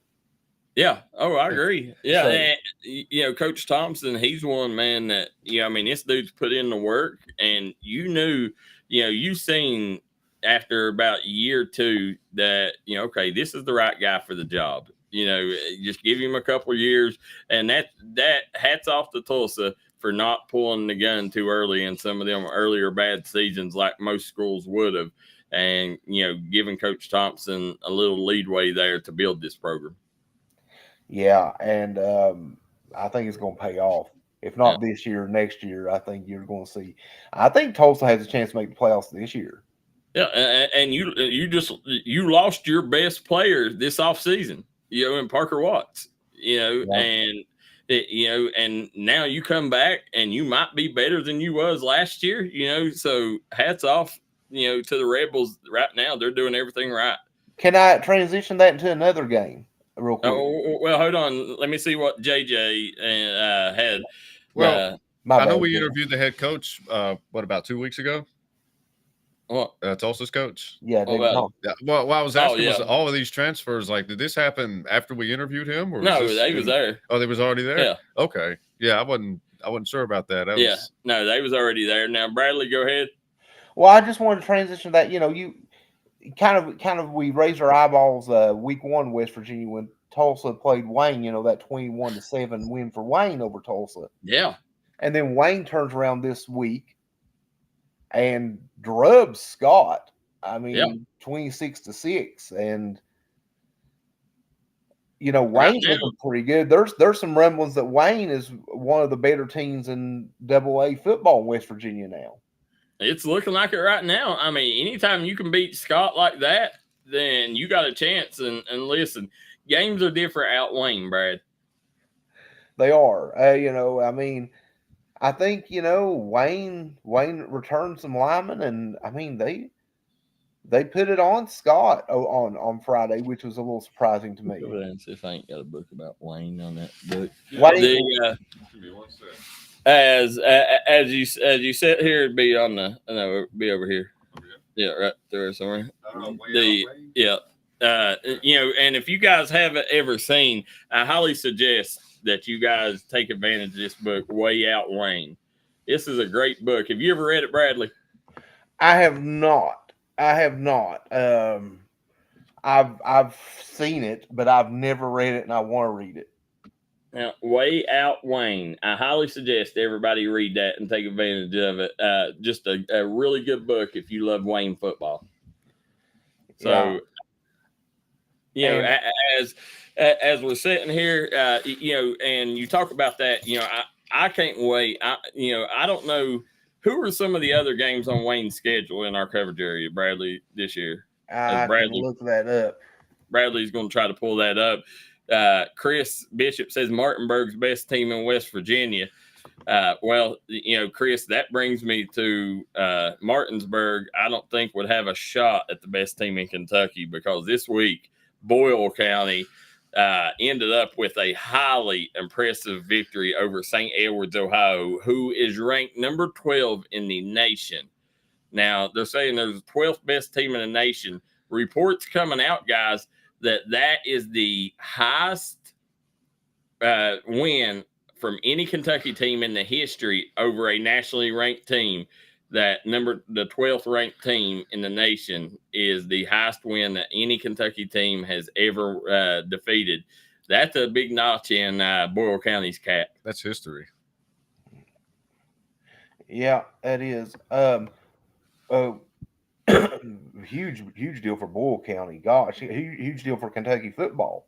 Yeah, I mean that just tells where we're at right now. And listen, the way things went Saturday, I think Kentucky needs to be raiding that Boyle County roster whenever they do their recruiting this year. I will say this in defense of Martinsburg, though, maybe not this year, but there's been some past years where they've been finished ranked in the top 20 nationally.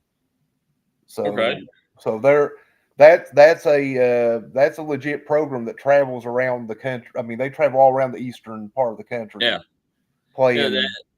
But that's impressive, man, to go knock a St. Edwards team out like that. I think it was at Boyle County, if I'm not mistaken.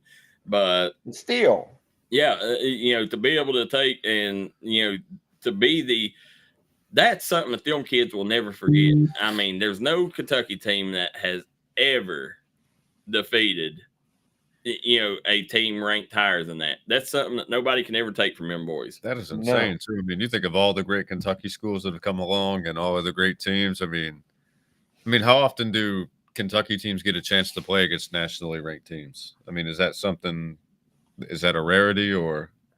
I think it's rare for teams to be able to play nationally ranked teams to begin with, because you think of all the high schools in the country, and if they're a top 25, and almost all of those are going to be prep schools too. They're going to be, because that's just the nature of the beast, Yeah,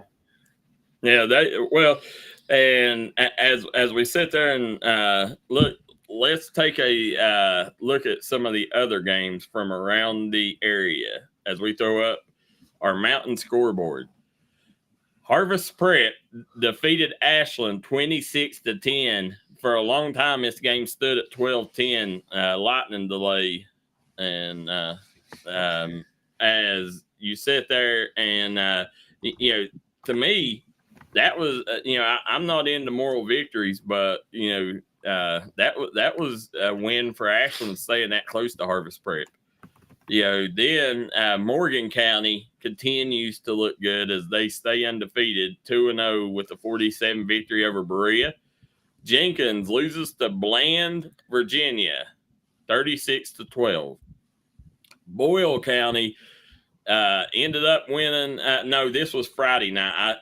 I don't know. I'll have to look at what the final was, but 15-8. It was suspended Friday, finished on Saturday. Boyle County ended up winning that one. I'll try to get the final score for that one. That's JJ. You can look it up here. But a lightning delay ended that one Friday night. They resumed it at 6 o'clock on Saturday. Then Riverview, Bradley, and one that you got wrong. Riverview ended up taking and defeating Eastridge. You was all Eastridge on that one. I always support our local kids. I tell you, Riverview's looking like they're off to a pretty good start this year in West Virginia. They're 2-0, and they've not given up many points. So that defense, that we'll see them later in the year. You were asking about Wayne, Darryl, their schedule. Yeah. They do host Chapmanville, and they play at Logan later in the year. Okay, so they, them are 2 local games that we'll have. Do they got any good teams left on their schedule? I just had it. I was pulling up something else for us. They do. I know they have Hoover. Oh, okay. So there you go. That Hoover game should be interesting. They're one of those schools that dropped out of the Cardinal Conference when they thought they were going to be AAA. And so that should be at Hoover because if I'm not mistaken, they played at Wayne last year. You are correct. It's at Hoover. Yeah. They also play at home against Winfield. They play at Nitro. I mean, they have some good games coming up. Home against Ripley will actually be a pretty good game. Now finishing our scoreboard here, Estill County 24-14 over West Carter. Betsy Lane 32-0 over Fairview. Now that's impressive. Betsy Lane, a lot of people's heads was turned when Fairview, they beat down Bath County there in week 1. And then Bath County comes back, played Betsy Lane close. But Andrew McCutcheon, Bradley, 4 touchdowns on the night in that victory for Betsy Lane. And then you go look, Mason County, 54-20 win over Fleming County. Portsmouth, Ohio, loses to Greenup County, 37-26. And Tyson Salmons, guys, ended up, he had 5 touchdowns, 4 through the air, 1 on the ground, and also led the team in tackles with 13 tackles. That dude might be the baddest dude in the mountains, Bradley. Man, he's up there. That's a heck of a game. Pike Central, 34-8 victory over Harlan. So the Hawks get back on the winning track there. Then let's see, Hazard. Now this right here, guys, Hazard is the surprise team of the year right now. 58-34 victory over Paris. Shocking everybody, Bradley. Right now, Coach Chandler has the Bulldogs rolling. I love what Hazard's doing right now. And they got playmakers all over the field. They do. I mean, we've talked a little bit about Max Pelfrey on the show, albeit had another good game, 244 yards passing and a touchdown, 20 of 26 passing, which is ridiculous. But then you have Memphis Blankenship, had 5 rushing touchdowns, in that game. 33 carries for 173 yards, Bradley. Yep. And then Gavin Johnson, 8 catches for 163 yards and a score. And I mean, be the best duo in Class A right now. You look at Hazard, and I mean, I definitely moved Hazard up in my rankings this week, and I'm sold on them having a really good season. They're 3-0. They beat 3 solid teams. How can you not? Right now, Matt Chandler. Listen, the Matt Chandler experiment is working right now for Hazard. This was a home run hire for the Bulldogs.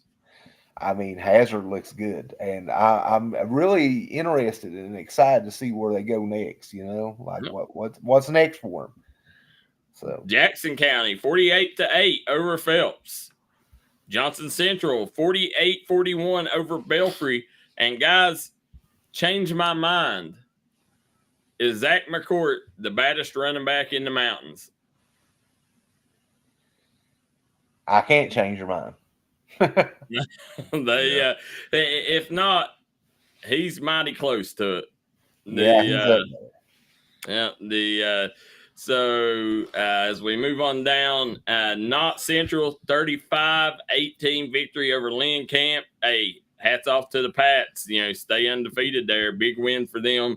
Couldn't come to better people, man. They've been through so much tragedy over the last few years floods. They've had a couple players that's passed away. I mean, it's about time that something good happens in Hyman, to them people. So, good seeing the Pats football back rolling again.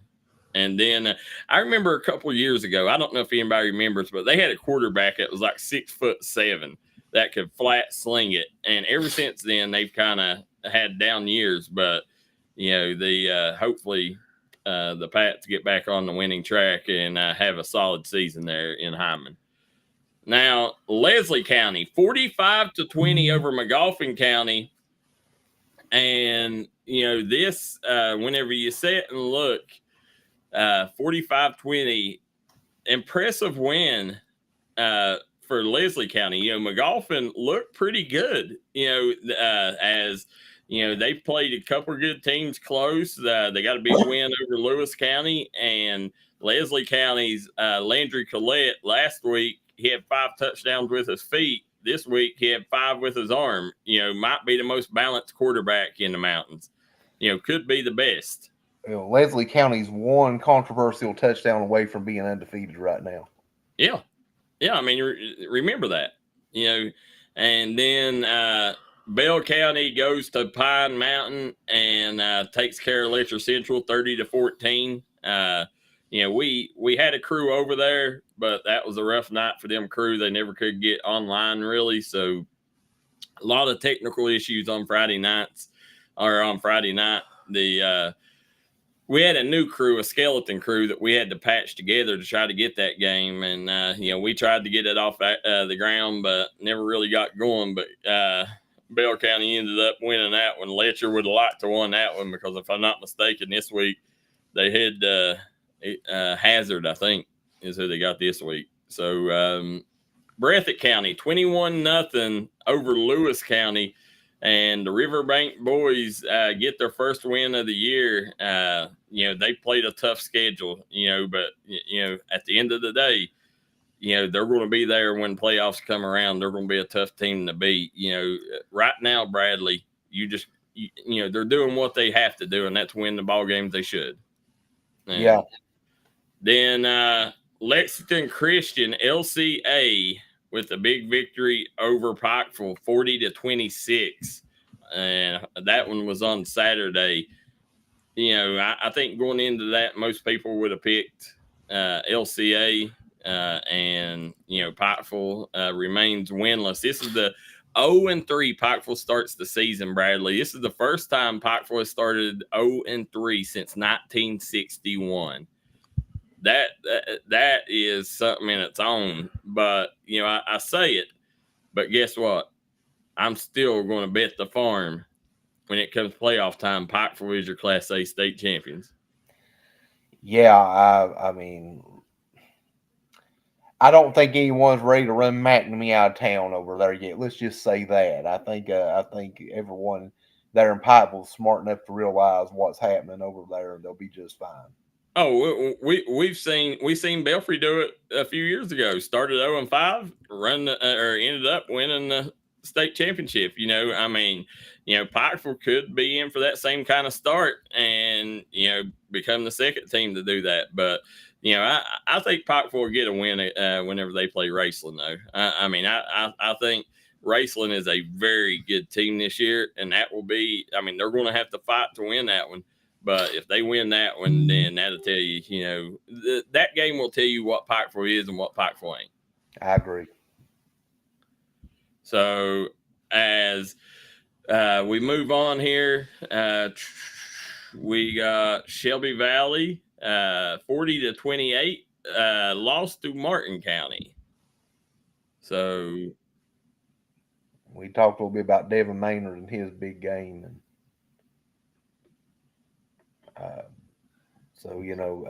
hats off to Martin County on that one. Oh yeah, absolutely. They're looking like a pretty solid team. Just got breaking news. Pitt AD Heather Locke steps down from her job. So big change there for Pitt fans, Bradley. Yeah, I'm sure. The WVU fans who are watching right now are brokenhearted about any bad news coming from Pitt. So, well, I'm sure they will. As we sit here and look, Martin County. We talked 40-28. Listen, Devin Maynard 5 touchdowns on the night. Let's not look over Crayson Bones Lafferty, 15 tackles and a rushing touchdown on the night. Martin County has it clicking right now. It's going to be a packed house on Friday night when Paintsville rolls to town for the Harvest Fest game. It's going to be a big game over there. Well, they now let's see. Perry Central, that's the one we had Citizens Bank game of the week, took care of number 5 ranked Lawrence County 35-21. Lawrence County come into that game. They had 4 starters out due to injury, but I don't know that anything was going to change that. Perry Central, they're just strong and physical up front, and they got a great combination in the backfield. They know what they are, they know what they ain't, and this is a team that's going to win a lot of ball games this year. They got Bell County coming up this week, so you'll be able to tell what Bell County is after Friday night. Yeah, and I tell you, that'll be a big game, Darryl. That'll be a huge game here in the mountains. Yeah. I mean, it absolutely will. We got a lot of big games coming up this week, guys. They oh yeah, 100%. And whenever you sit there and look, I don't know, where we're going to be this week, but there's a lot of good games to choose from. Powell County 58-30 over Floyd Central. That game was on Thursday night. Then we got Rowan County taking care of Bath County 40-14. And just got word, Parker Watts just informed us he will be eligible to play against the Paintsville Tigers. So you will get to see one of the baddest receivers in the mountains that we've seen in a while on Friday night at Martin County. So, guys, listen, get your popcorn ready. That's going to be one hell of a duo, Devin Maynard, Parker Watts. I'm going to say 2 touchdowns for 120-plus yards. I could see it. Yeah. I could see it very well. Don't let me down, Parker. Yeah. And then moving on down, Prestonsburg. Listen, the Black Cats right now, everything rolling in Prestonsburg. The Wes Hager experiment is working also as, we said when they hired that this was a home run hire for Prestonsburg. He comes from football. He knows football. His dad was a Belfry great. Ended up going to Sheldon Clark, had a great career there. Now he's at Floyd Central. He's coached every sport coming and going.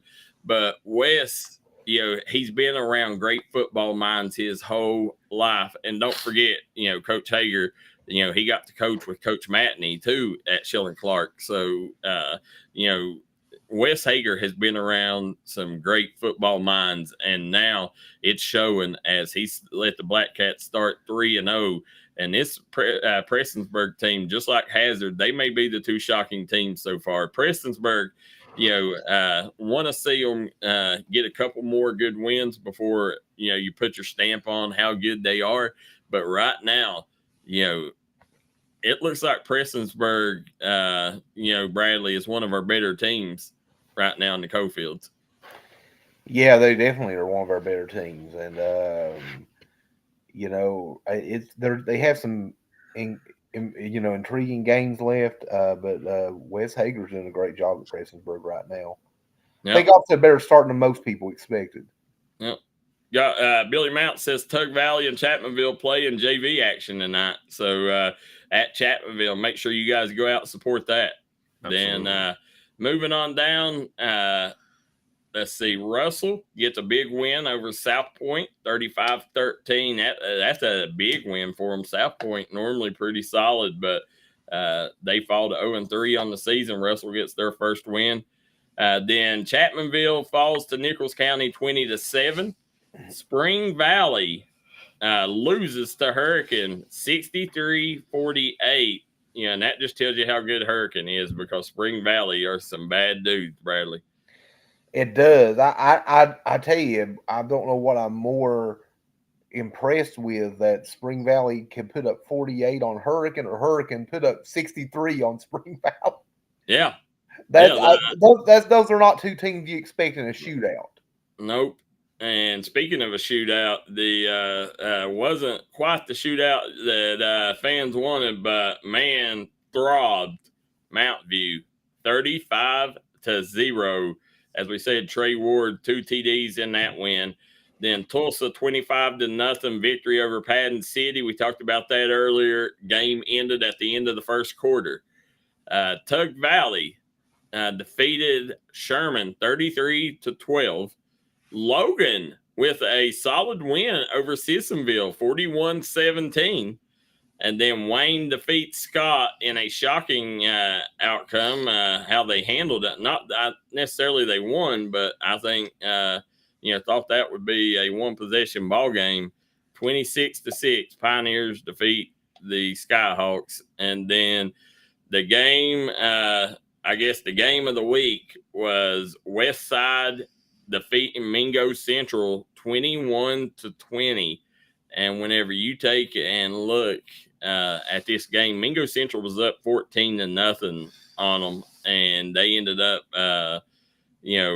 rolling out 3 touchdowns in a row there as fourth quarter. Yeah, fourth quarter touchdowns to come back and defeat Mingo Central. That's a heartbreaker for our guy David Jones. Yeah, and West Side, moving to 2-0 on the year. For Mingo Central, they had their chances and they were up. And West Side put together a good drive that's at the end of the third, leading into the fourth. Got the first touchdown, and then had a special teams mishap with a bad snap. Set West Side up again, and then West Side, Caden Vance. I've told people Caden Vance is the real deal. Yes, he is. And he hit a 55-yard bomb to Kyler Canada, who is his top target. Kyler Canada is, right now, again, you talking about slept-on players. Kyler Canada is having a really good season. Kyler Canada is having a really good season, and they've developed quite the chemistry over the years, he and Caden Vance have. Yeah. We talked a little bit. I've talked to Coach Koger. He's excited about this team. This was a big win for West Side because they haven't won these games in the past, and they got this one. And I tell you, Mingo Central, came back within 1 score there, and Coach Jones went for 2, and Braden Bishop blew up the 2-point conversion play. Mingo Central's 0-2. But in those 2 games, they could easily be 2-0. Yeah. I agree. Like I said, Mingo Central, they are right now. Mingo Central's issue is discipline. That's the issue of Mingo Central. Go back and look at the penalties they've made. Their players just not being disciplined. Like on defense, covering their zones. Something that. I guarantee you, I spoke to Coach Jones, and he's heartbroken right now, but he come away, I think, in good spirits, because he said, at the end of the day, we dropped the game. He said, but I felt good. He said, I think we played a lot better. He said, and he said, I think we're getting things figured out. He said, I wouldn't be a team wanting to play us, he said, in a couple of weeks. So right now, listen, Miner fans, this is a good Mingo Central team. They got playmakers. They got the players that they need as they're trying to figure out. They put Aiden Burke back at quarterback, I think, was a good decision. I think, I think that, I still think that Nenny Mills is going to have a really good season, but, I think that right now, as you take and look, the one thing that they've got to do, and I'll say this tenfold, Dylan Vance has to touch the rock more than 10 times. At the end of the day, Bradley, he had 10 carries. How many yards he end up with? Let me pull that up, Darryl. He had 10 carries, 147 yards. 147 yards. He touched the ball 18 times in 2 ball games. Dylan Vance, Mingo Central, I think, to me, they're a running team this year. When you got a running back like that, Dylan Vance is one of the best running backs in the mountains. There's no way that Dylan Vance shouldn't have, 16 to 24 carries every single game, Bradley.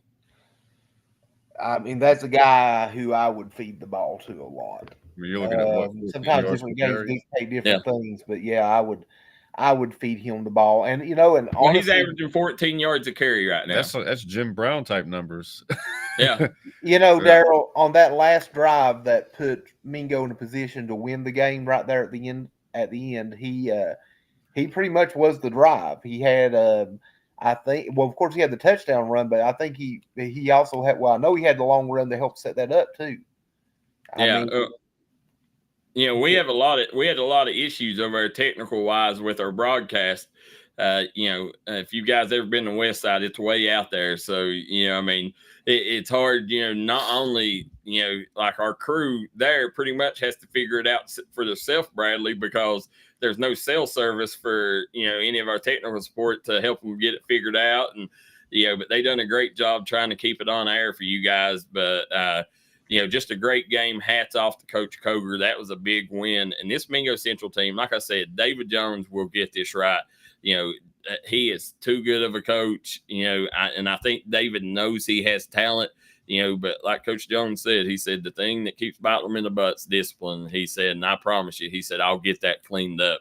So, either they'll get with it or they'll, kick rocks is the way David Jones, believes. I've seen him before. Some of the best players on his team, he's sent packing, because of discipline issues. And, don't be surprised, if things don't get straight, if, some head row up there, because things have got to change, whether, we'll figure it out. But let's see, from Knott County, Sheriff Dale Richardson, there has been a shooting in the Lit Car area of Knott County. Officers were involved. None of the officers were injured. The victim, however, deceased. Stay tuned. Wow, I wonder if it's that same one. Jesus Christ. Man, we can't take any more shootings right now, guys. Lord have mercy. No, horrible breaking news as the show rolls here. Guys, make sure if you got students in school, check on them right now. Make sure you tell them be aware, be vigilant, because we don't know what's going on out there right now. Stay inside right now if you can. Whitey Little says, what about the Boyle County beating? We talked about that, Whitey. Huge win for Boyle County. We missed you, Whitey. We haven't heard from him all day. Yeah, Whitey, a little late to the party today. But as you sit here and look, just great week of football. And Bradley, I just Miner fans, hold your horses. Coach Jones has got it under control. Yeah, and they'll be fine. I think they have a game coming up this week where you'll get to see them have a lot of success. So, and hopefully more. The defense is there. Who do they play Friday? They play Liberty Raleigh. Okay, so listen. Anytime Coach Jones, when you got a David Jones defense, you got a good defense. It's just the offense, there's too much talent on the offensive ball. They got to get things figured out over there. They've lost 2 games by 9 points. Yeah. 2 games against 2 very good teams. Two teams, and West Side's looking more and more like a playoff team. 2 teams they'll probably be in the playoffs in their respective classes. Agree 100%.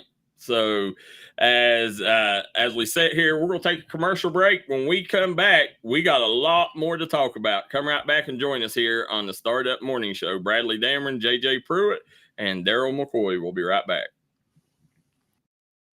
In America. What does that mean? It means jobs. It means craftsmanship. And when it comes to Vaughn Bassett furniture, it means value. And Kemper recognizes that. That's why they've dedicated an entire gallery to Vaughn Bassett. Made in America. See the quality. And now, see the price. Come see your favorite Kemper store in Hazard, London, or Somerset. Winning tire shop that focuses on customer service that's family owned and family operated. Stop by and see our friends Jeremy and Chasta at Punk's Tires. If you have a hectic work schedule and you're looking for a non-stressful, convenient way to buy tires, take advantage of Punk's Tires appointment Saturdays. If they don't have the tire you're looking for, they guarantee it to have it the next day. Punk's Tires can take care of all your needs in tires, wheels, wheel alignments, brakes, rotors, minor mechanic work, and more. They'll treat you like family from the second you walk through the door. Come see us in Virgie, Kentucky, or give us a call at 606-639-TIRE. That's 606-639-TIRE. Bruce Walters Kia. By now, you know Kia is a great vehicle, and you know they come with a 10-year, 100,000-mile warranty. So why should you buy from Bruce Walters Kia? At Bruce Walters Kia, we're going to change your oil for free for life. And what you do with that money you save is up to you. Come check out the 2022 Kia Carnival and the 2021 Kia Sorento. Only at Bruce Walters Kia in Pikeville. Or shop us online at brucewalterskia.com.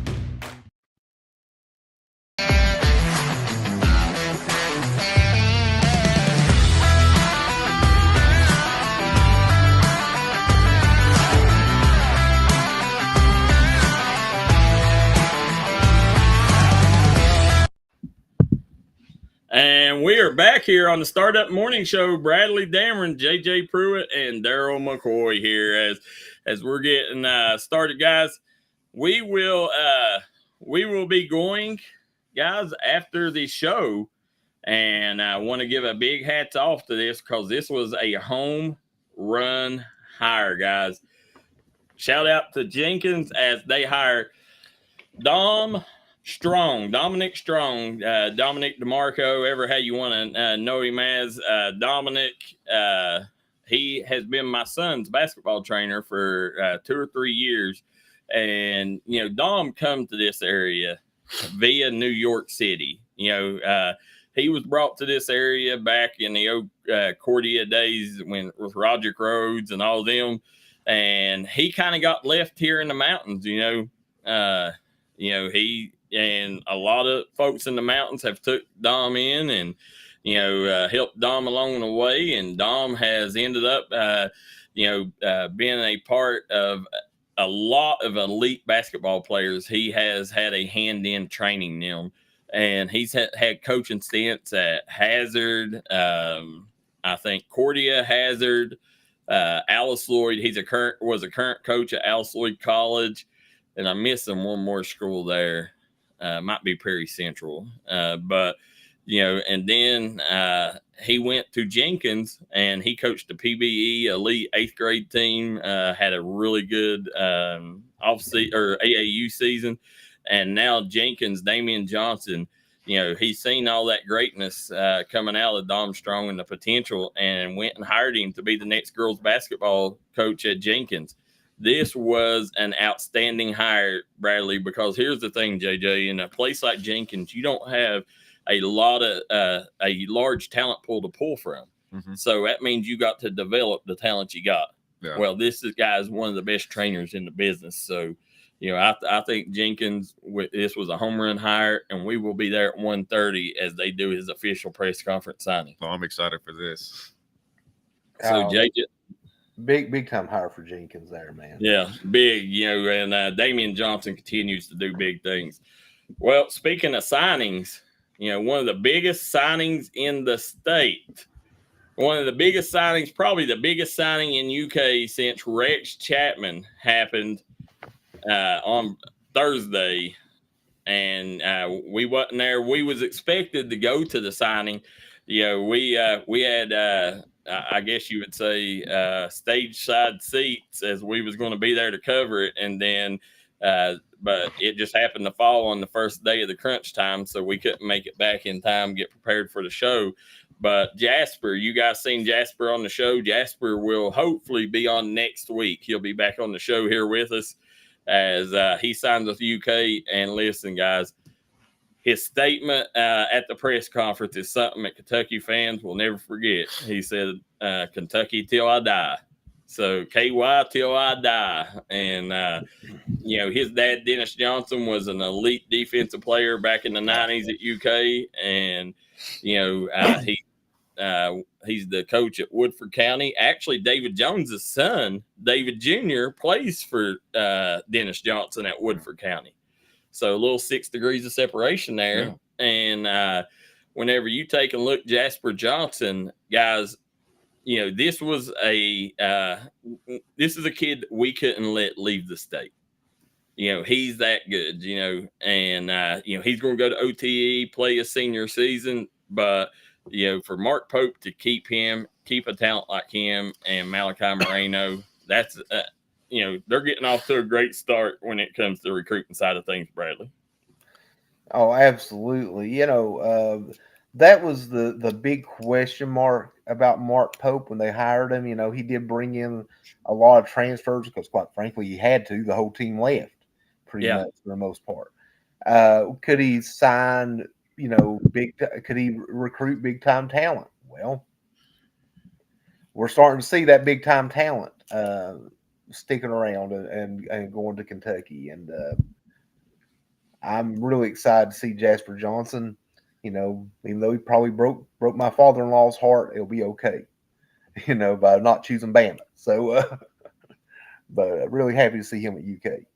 They, and at the end of the day, Jasper was,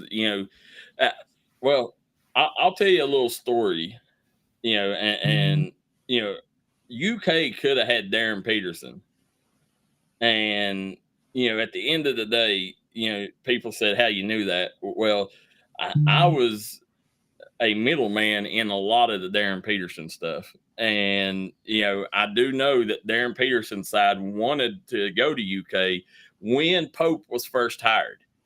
Because when Pope first hired, I got for about 2 weeks, my phone was blew up, wanting me to try to connect the coaching staff with Darren Peterson's camp. And then I guess they ended up, getting connected.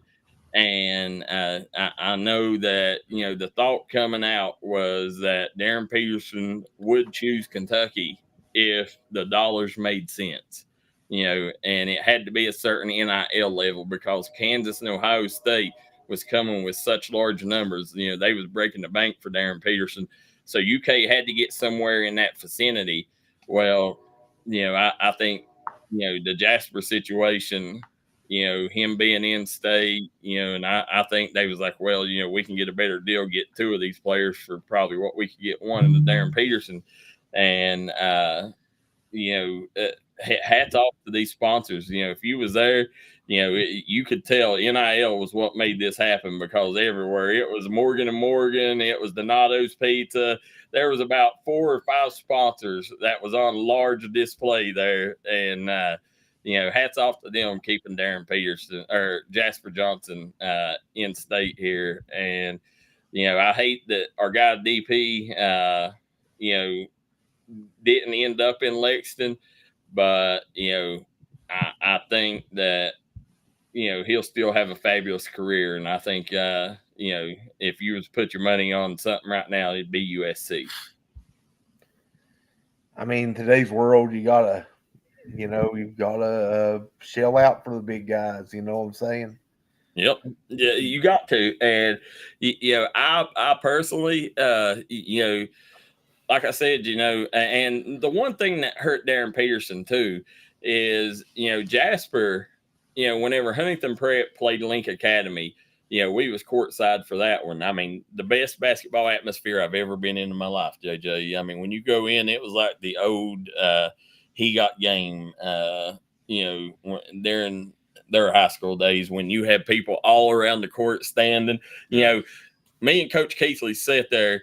One side of me was Reed Shepherd, and on the other side of him was the big man for UK. I'm losing my anyways, the new UK big man Moreno? Huh? No, not the I'm talking about the one that was there last year. I'm having a brain fart, but anyways, they we had the UK team on each side of us, and it was just a great day for basketball. I mean, you looked over there, you had Coach Cal, you had North Carolina, you had Duke. I think Arkansas was there. No, not Arkansas. Alabama was there. I mean, the who's who of college basketball was courtside, and whenever they come out, Link Academy, I mean, they rode Huntington Prep. I mean, it was just Huntington Prep didn't look like they was ready that night. And, I know Arkell was upset with his team, because they didn't come to play that night. And, but, the bigger statement was Jasper went off on Darren Peterson.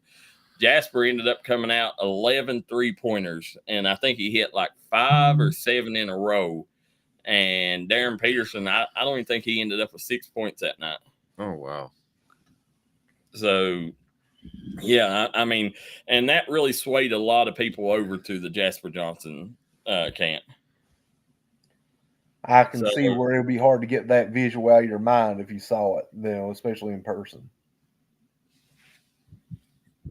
Now, as you sit here, and I, let's just say that, to have 4 Kentucky guys, there's a possibility that I don't know next year that it'll happen. If it happens, it'll have to happen next year, because I think Jasper will be a one and done guy. But to see Trent Noah, Travis Perry, Jasper Johnson, and Malachi Moreno on the same court together, that would be something special for Kentucky fans. And to see 4 Kentucky guys, homebred Kentucky guys on there, and listen, hey, why not go ahead and test Xander Carter's commitment to Liberty, and say, let's get us another one on there, and let's roll with a whole team of Kentucky guys.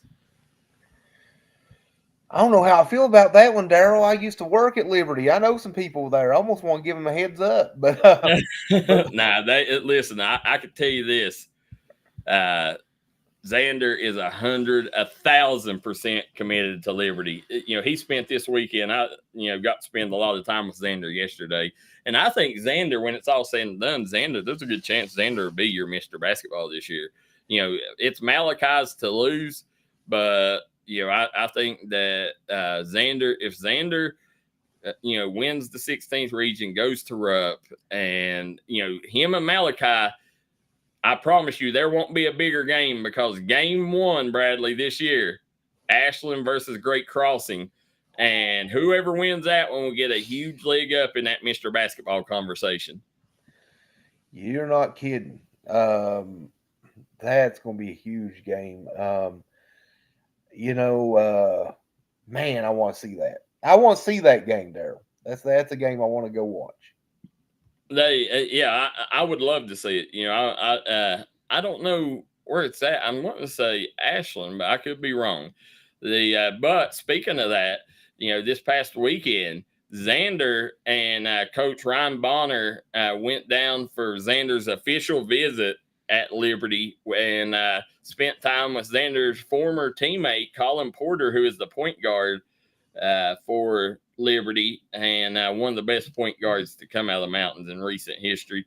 But, you're out there, you can see Xander. When you got a 6'6" point guard that can play shooting guard, point guard, Liberty, the thing I like about Liberty is they're making Xander their number 1 priority. He is number 1 on the recruiting block. They are whining and dining this kid. He's already committed. He's 1,000% committed. I don't even know if UK offering would pull him away from Liberty right now. It would have to be something too good to be true. But, Xander, I think, is going to have a great career there at Liberty. Him and Colin, it's going to be neat to see 2 Ashland Tomcats on Liberty's roster. And Liberty's had a history of getting kids from this region too. They had a kid from Poca, a few years ago, and they're that will be a lot of fun. I know they're excited about Xander at Liberty. I can tell you that just from the people I know at Liberty. They're excited about him. Oh yeah. He's Xander. Listen, people don't understand. Like, this kid, Eastern Kentucky needs to get behind Xander and push Xander for Mr. Basketball. I mean, there's no reason that he shouldn't be Mr. Basketball. And it's hard for Eastern Kentucky kids to win this award because we don't have AP voter in Eastern Kentucky. So, you don't get, all them Western Kentucky and Central Kentucky kids got AP voters that's pulling for them and voting for them. And, to see that award come back to Eastern Kentucky would be really nice with Xander Carter, and it couldn't happen to a better kid. We'll be excited to see what he does because he's something special. All right, Bradley, as we're sitting here, it's that time of the day when we're going to do blind draw, and I always say, blind draws when I can't see when I can't see the thumbnails. So we're going to bring up the topics we haven't discussed yet. Okay. All right. And one that I don't see on here, and if I don't see it on here, I do want to mention it before we get started with the blind draw, is Jaden Stewart is joining the Pike Central football team and playing his senior season with his brother Jameer Knuckles. Listen, he seen Pike Central drop a game there at the beginning, and he said, "Hey, I got to go help little bro out." And now he's going to go and try to see if he can put some touchdowns on the board for the Hawks. That looks like a pretty good target to me on the field. I'm just going to say. That's a heck of a target. Yeah, throw the ball up and let Jaden go get it. That sounds like a pretty good play. Okay, Bradley, as we go here, and again, guys, make sure Thursday night that you tune in for our Dirty Dozen quarterback rankings as, we'll see who the number one quarterback in the mountains is, and we'll also go down the roster and give you the top 12 quarterbacks in the mountains, which is hard, Bradley, because I narrowed it down to 18 the other day. And it's going to be hard to figure out who gets them top 12 slots, because do you go with potential? Do you go with, kids that's producing? What do you go with? And normally with that, we normally try to go with who are the top 12 prospects. And that's always tough to figure out as well, because it is 100%. So as we go here, let's get going here on the blind draw. JC Gold gets her first commitment. The Boyd County softball star, Bradley, will be going on a visit to Huntington, West Virginia to visit with the Marshall Thundering Herd. How neat would it be to keep JC right there close to home? It'd be very, that's her first offer. So that's a big one for your first. That's what that was my first thought initially. We hear a lot of kids, they get their first one from one of our smaller colleges, and we love our smaller colleges, but usually their first one's not from a Division I college. It's the first of many, Bradley, as this girl, her and Molly Fahm are probably the two biggest softball stars in the mountains right now. I agree. I agree completely. And I tell you, we had JC on the show here a while back. JJ and I spoke to her. When you were there, winning medals at during that week. But JC, is a really intelligent young lady, and man, she's going to get some big offers. Like Marshall's big, but she's going to get. I have a feeling you're going to see some Power 5 conference offers coming in soon for her. I agree. I guess Power 4 now, unless you want to count the two schools still remain in the Pac-12. Yeah, Marshall will be very lucky to be able to keep her because she's going to get Power 5, probably some SEC offers. So you talking about this medal right here, right, Bradley? You talking about that one right there, the one, where you did the Hogan pose and then jumped in. The prominent, one of the biggest, I guess, championships ever won here in the mountains. He made history that way. There you go. The forever. I'll go down as the 2025 Cannonball champ at Soaky Mountain. Yeah, nobody can take it away. So here we go. Blind draw. Caden Justice picks up an official offer from Minnesota North, Bradley. this right here, for you folks that don't know Caden, Logan's a team that don't get shown a lot on D&D football wise. And, this is a big deal there for the Logan Wildcats to be able to get some offers rolling in some of their talent in the Brandon Atkins era. Yeah, and also great job, first of all, for Caden Justice and Brandon Atkins. But I also want to shout out the fact that they finally found a college that I'd never heard of. I never heard of them either. I know so many of the small colleges across the country, and I ran into that one. And I tell you what, though, great nickname for them, the Iron Hawks. That was what I know. But listen, man, great job, Caden. And I'm sure there's probably going to be more offers coming out too. So we'll just keep an eye out for those. All right, here we go. Let's see. Michael Jordan, NASCAR team wins first regular season championship. Bradley, he's already proved to be a better NASCAR owner than the NBA owner. Yeah, he's been pretty good with NASCAR. I mean, listen, between Michael Jordan and Joe Gibbs, maybe we need some more sports stars going into NASCAR and from different sports and taking over. Maybe. Let's see what our next one here is. Okay, we done talked about the interstate shooting. Now, missing Washington hiker rescued a month after going missing. He may have only had a day left to live, rescuers say. JJ, tell us a little bit. So a hiker in northern Washington's North Cascades National Park was rescued a month after he went missing in July. Authorities said Saturday, and according to one rescuer, it was just in time. Robert Schock, at the age of 30, he's 39 years old, was last seen by other hikers in an area of the park on July the 31st and did not have any overnight gear with him, the Whatcom County Sheriff's Office said. He was rescued and taken to a hospital on August the 30th. When our crew found Robert, he was able to communicate to them that he had been immobile, stuck in that exact spot for approximately 2 weeks. And on August 3rd, officials notified deputies of an abandoned vehicle at the Hannigan Pass trailhead. They also reported finding a dog they said belongs to Schock 8 miles away on a trail near Chilliwack River, according to the statement.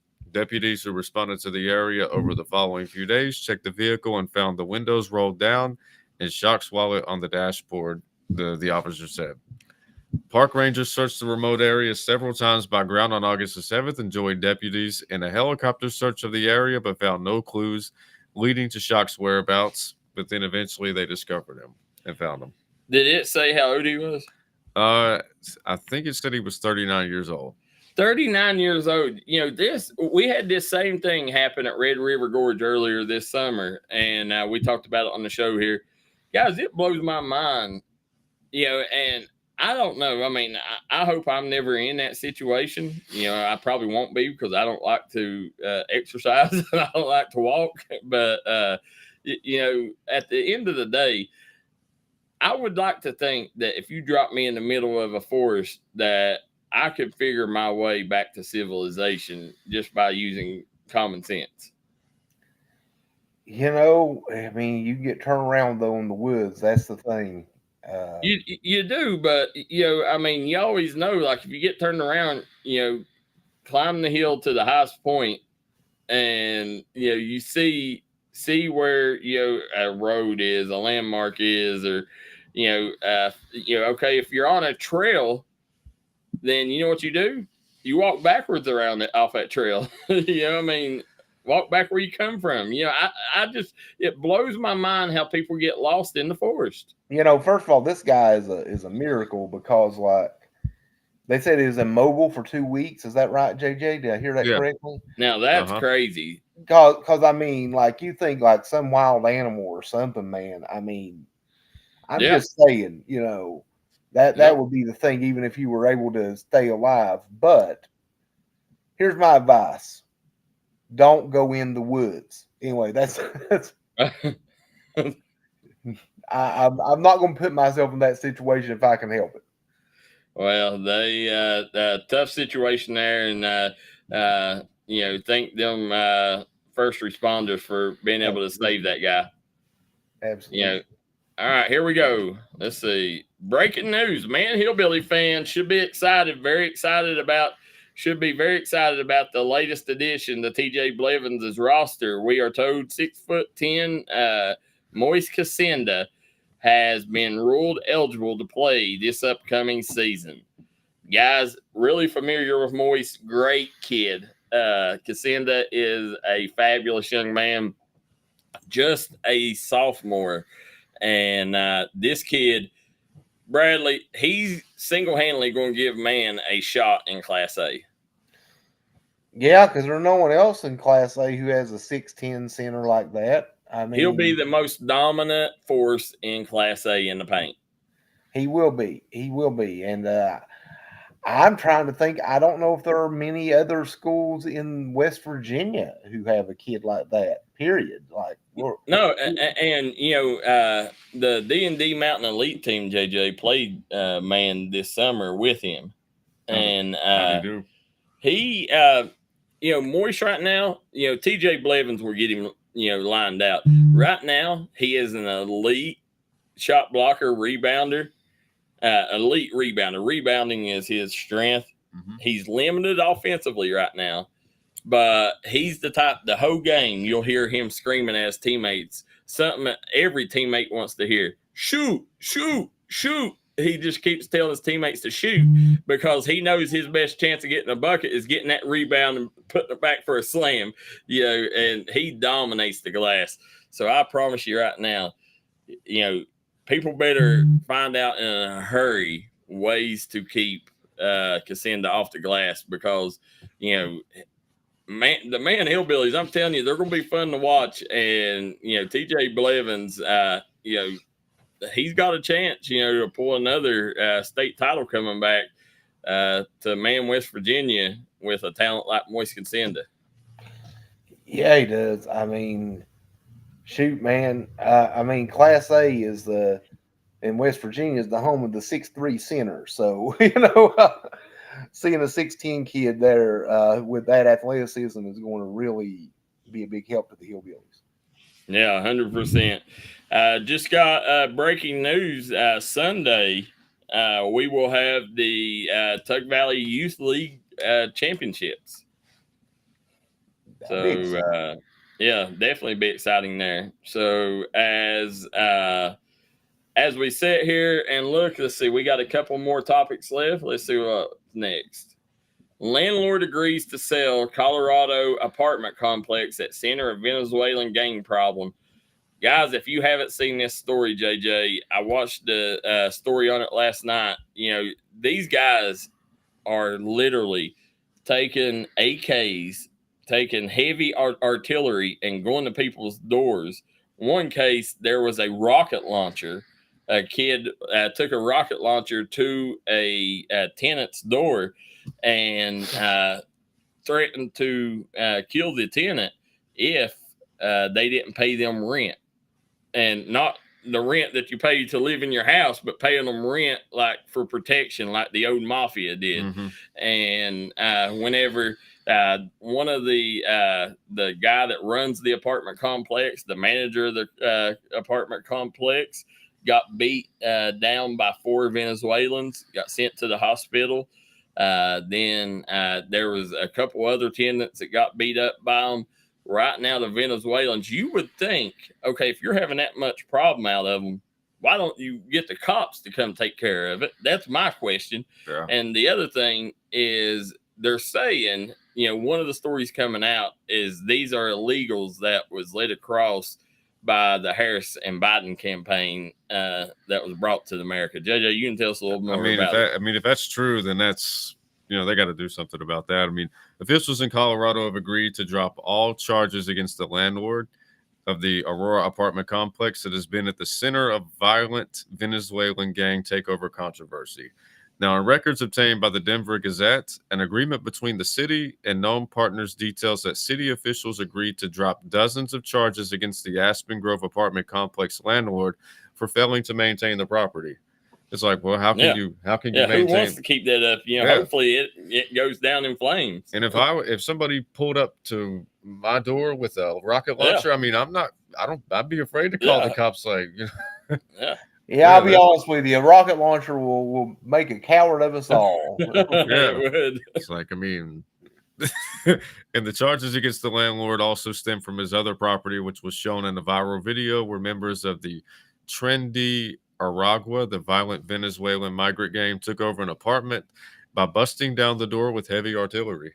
I think that's an understatement. Yeah. Yeah. You know, I mean, very understatement, but that's something they've got to get control of. And my first thing is, there's a couple things here. Sometimes you hear news stories come out like this, and you wonder, like, okay, is it real, or is people just saying this? Is this a real story or not? And it was funny that they mentioned in the story that it was the Biden and Harris campaign that let these people across, their bills that, let these people come across here, and that Border Patrol didn't catch them. And some of them come across the checkpoint, I think, and they said, how did the Border Patrol not recognize gang tattoos and all that? But here's the thing, in that story right there, I get it, the story, but why mention the Harris and Biden part to it? So, is it a true story? And my other thing is also, well, I know it's true because I've seen video, so I know it's true.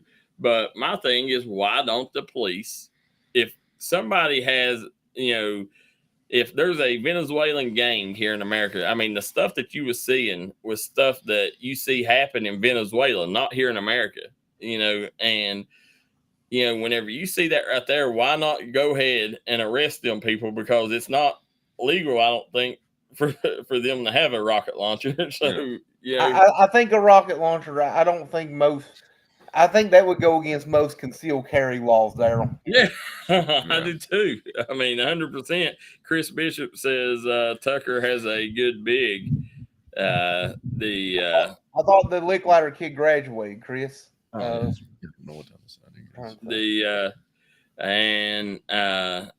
we'll sit here, the signing in Jenkins will be at 1:30 for you guys wanting to watch that. But here, let's go over. We're running late, so we'll go over a couple more quick topics and get out of here. Schedule change announcement for this coming Friday. In cooperation with the Martin County Kiwanis Club, they are pleased to announce that the kickoff for the Harvest Fest Bowl between Martin County and Paintsville has been moved to 6:30 p.m. on Friday. This adjustment allows fans to enjoy the game and the exciting festival happening in town. So, big change to the schedule there. Make sure you guys remember that if you're going to the Paintsville Martin County football game on Friday, Bradley. Yeah, that'd be a fun time for all the fans there. Yeah. Then let's see. We just spoke about that, and we spoke about that. Oh yeah, Sadie Johnson. We had Sadie on the show. She picks her first offer to UPOC. Big deal for Sadie, guys. That is awesome. Yeah, hats off. Well deserved. To Sadie on that. And then last but not least, we want to remind parents of Belfry students, due to the death of a firefighter that was in the line of duty, Belfry High School will be closed on Tuesday, September 10th, in lieu of the funeral. The feeder schools will remain in session. Please pray for the family. Thank you. That was a statement put out by Belfry High School. So make sure, guys, you remember that. Guys, we do apologize for going a little bit late, but we haven't seen you guys in 4 or 5 days, so we wanted to make sure that we got you caught up on everything. We will be here tomorrow morning as well, so make sure you guys tune in for that, as we'll be Monday, Tuesday, Wednesday this week, and then Thursday grind session, game day on Friday. And, guys, we couldn't do it without Punk's Tires. Fine folks at Punk's Tires, Tug Valley Wellness Clinic, Logan Bank and Trust, and all of our other sponsors that you see during the show, guys. But make sure you tune in 1:30, as JJ will be there on tap to cover the Dominic Strong signing at Jenkins. So make sure you guys tune in for that. And Bradley, we'll see you in the morning bright and early. See you guys.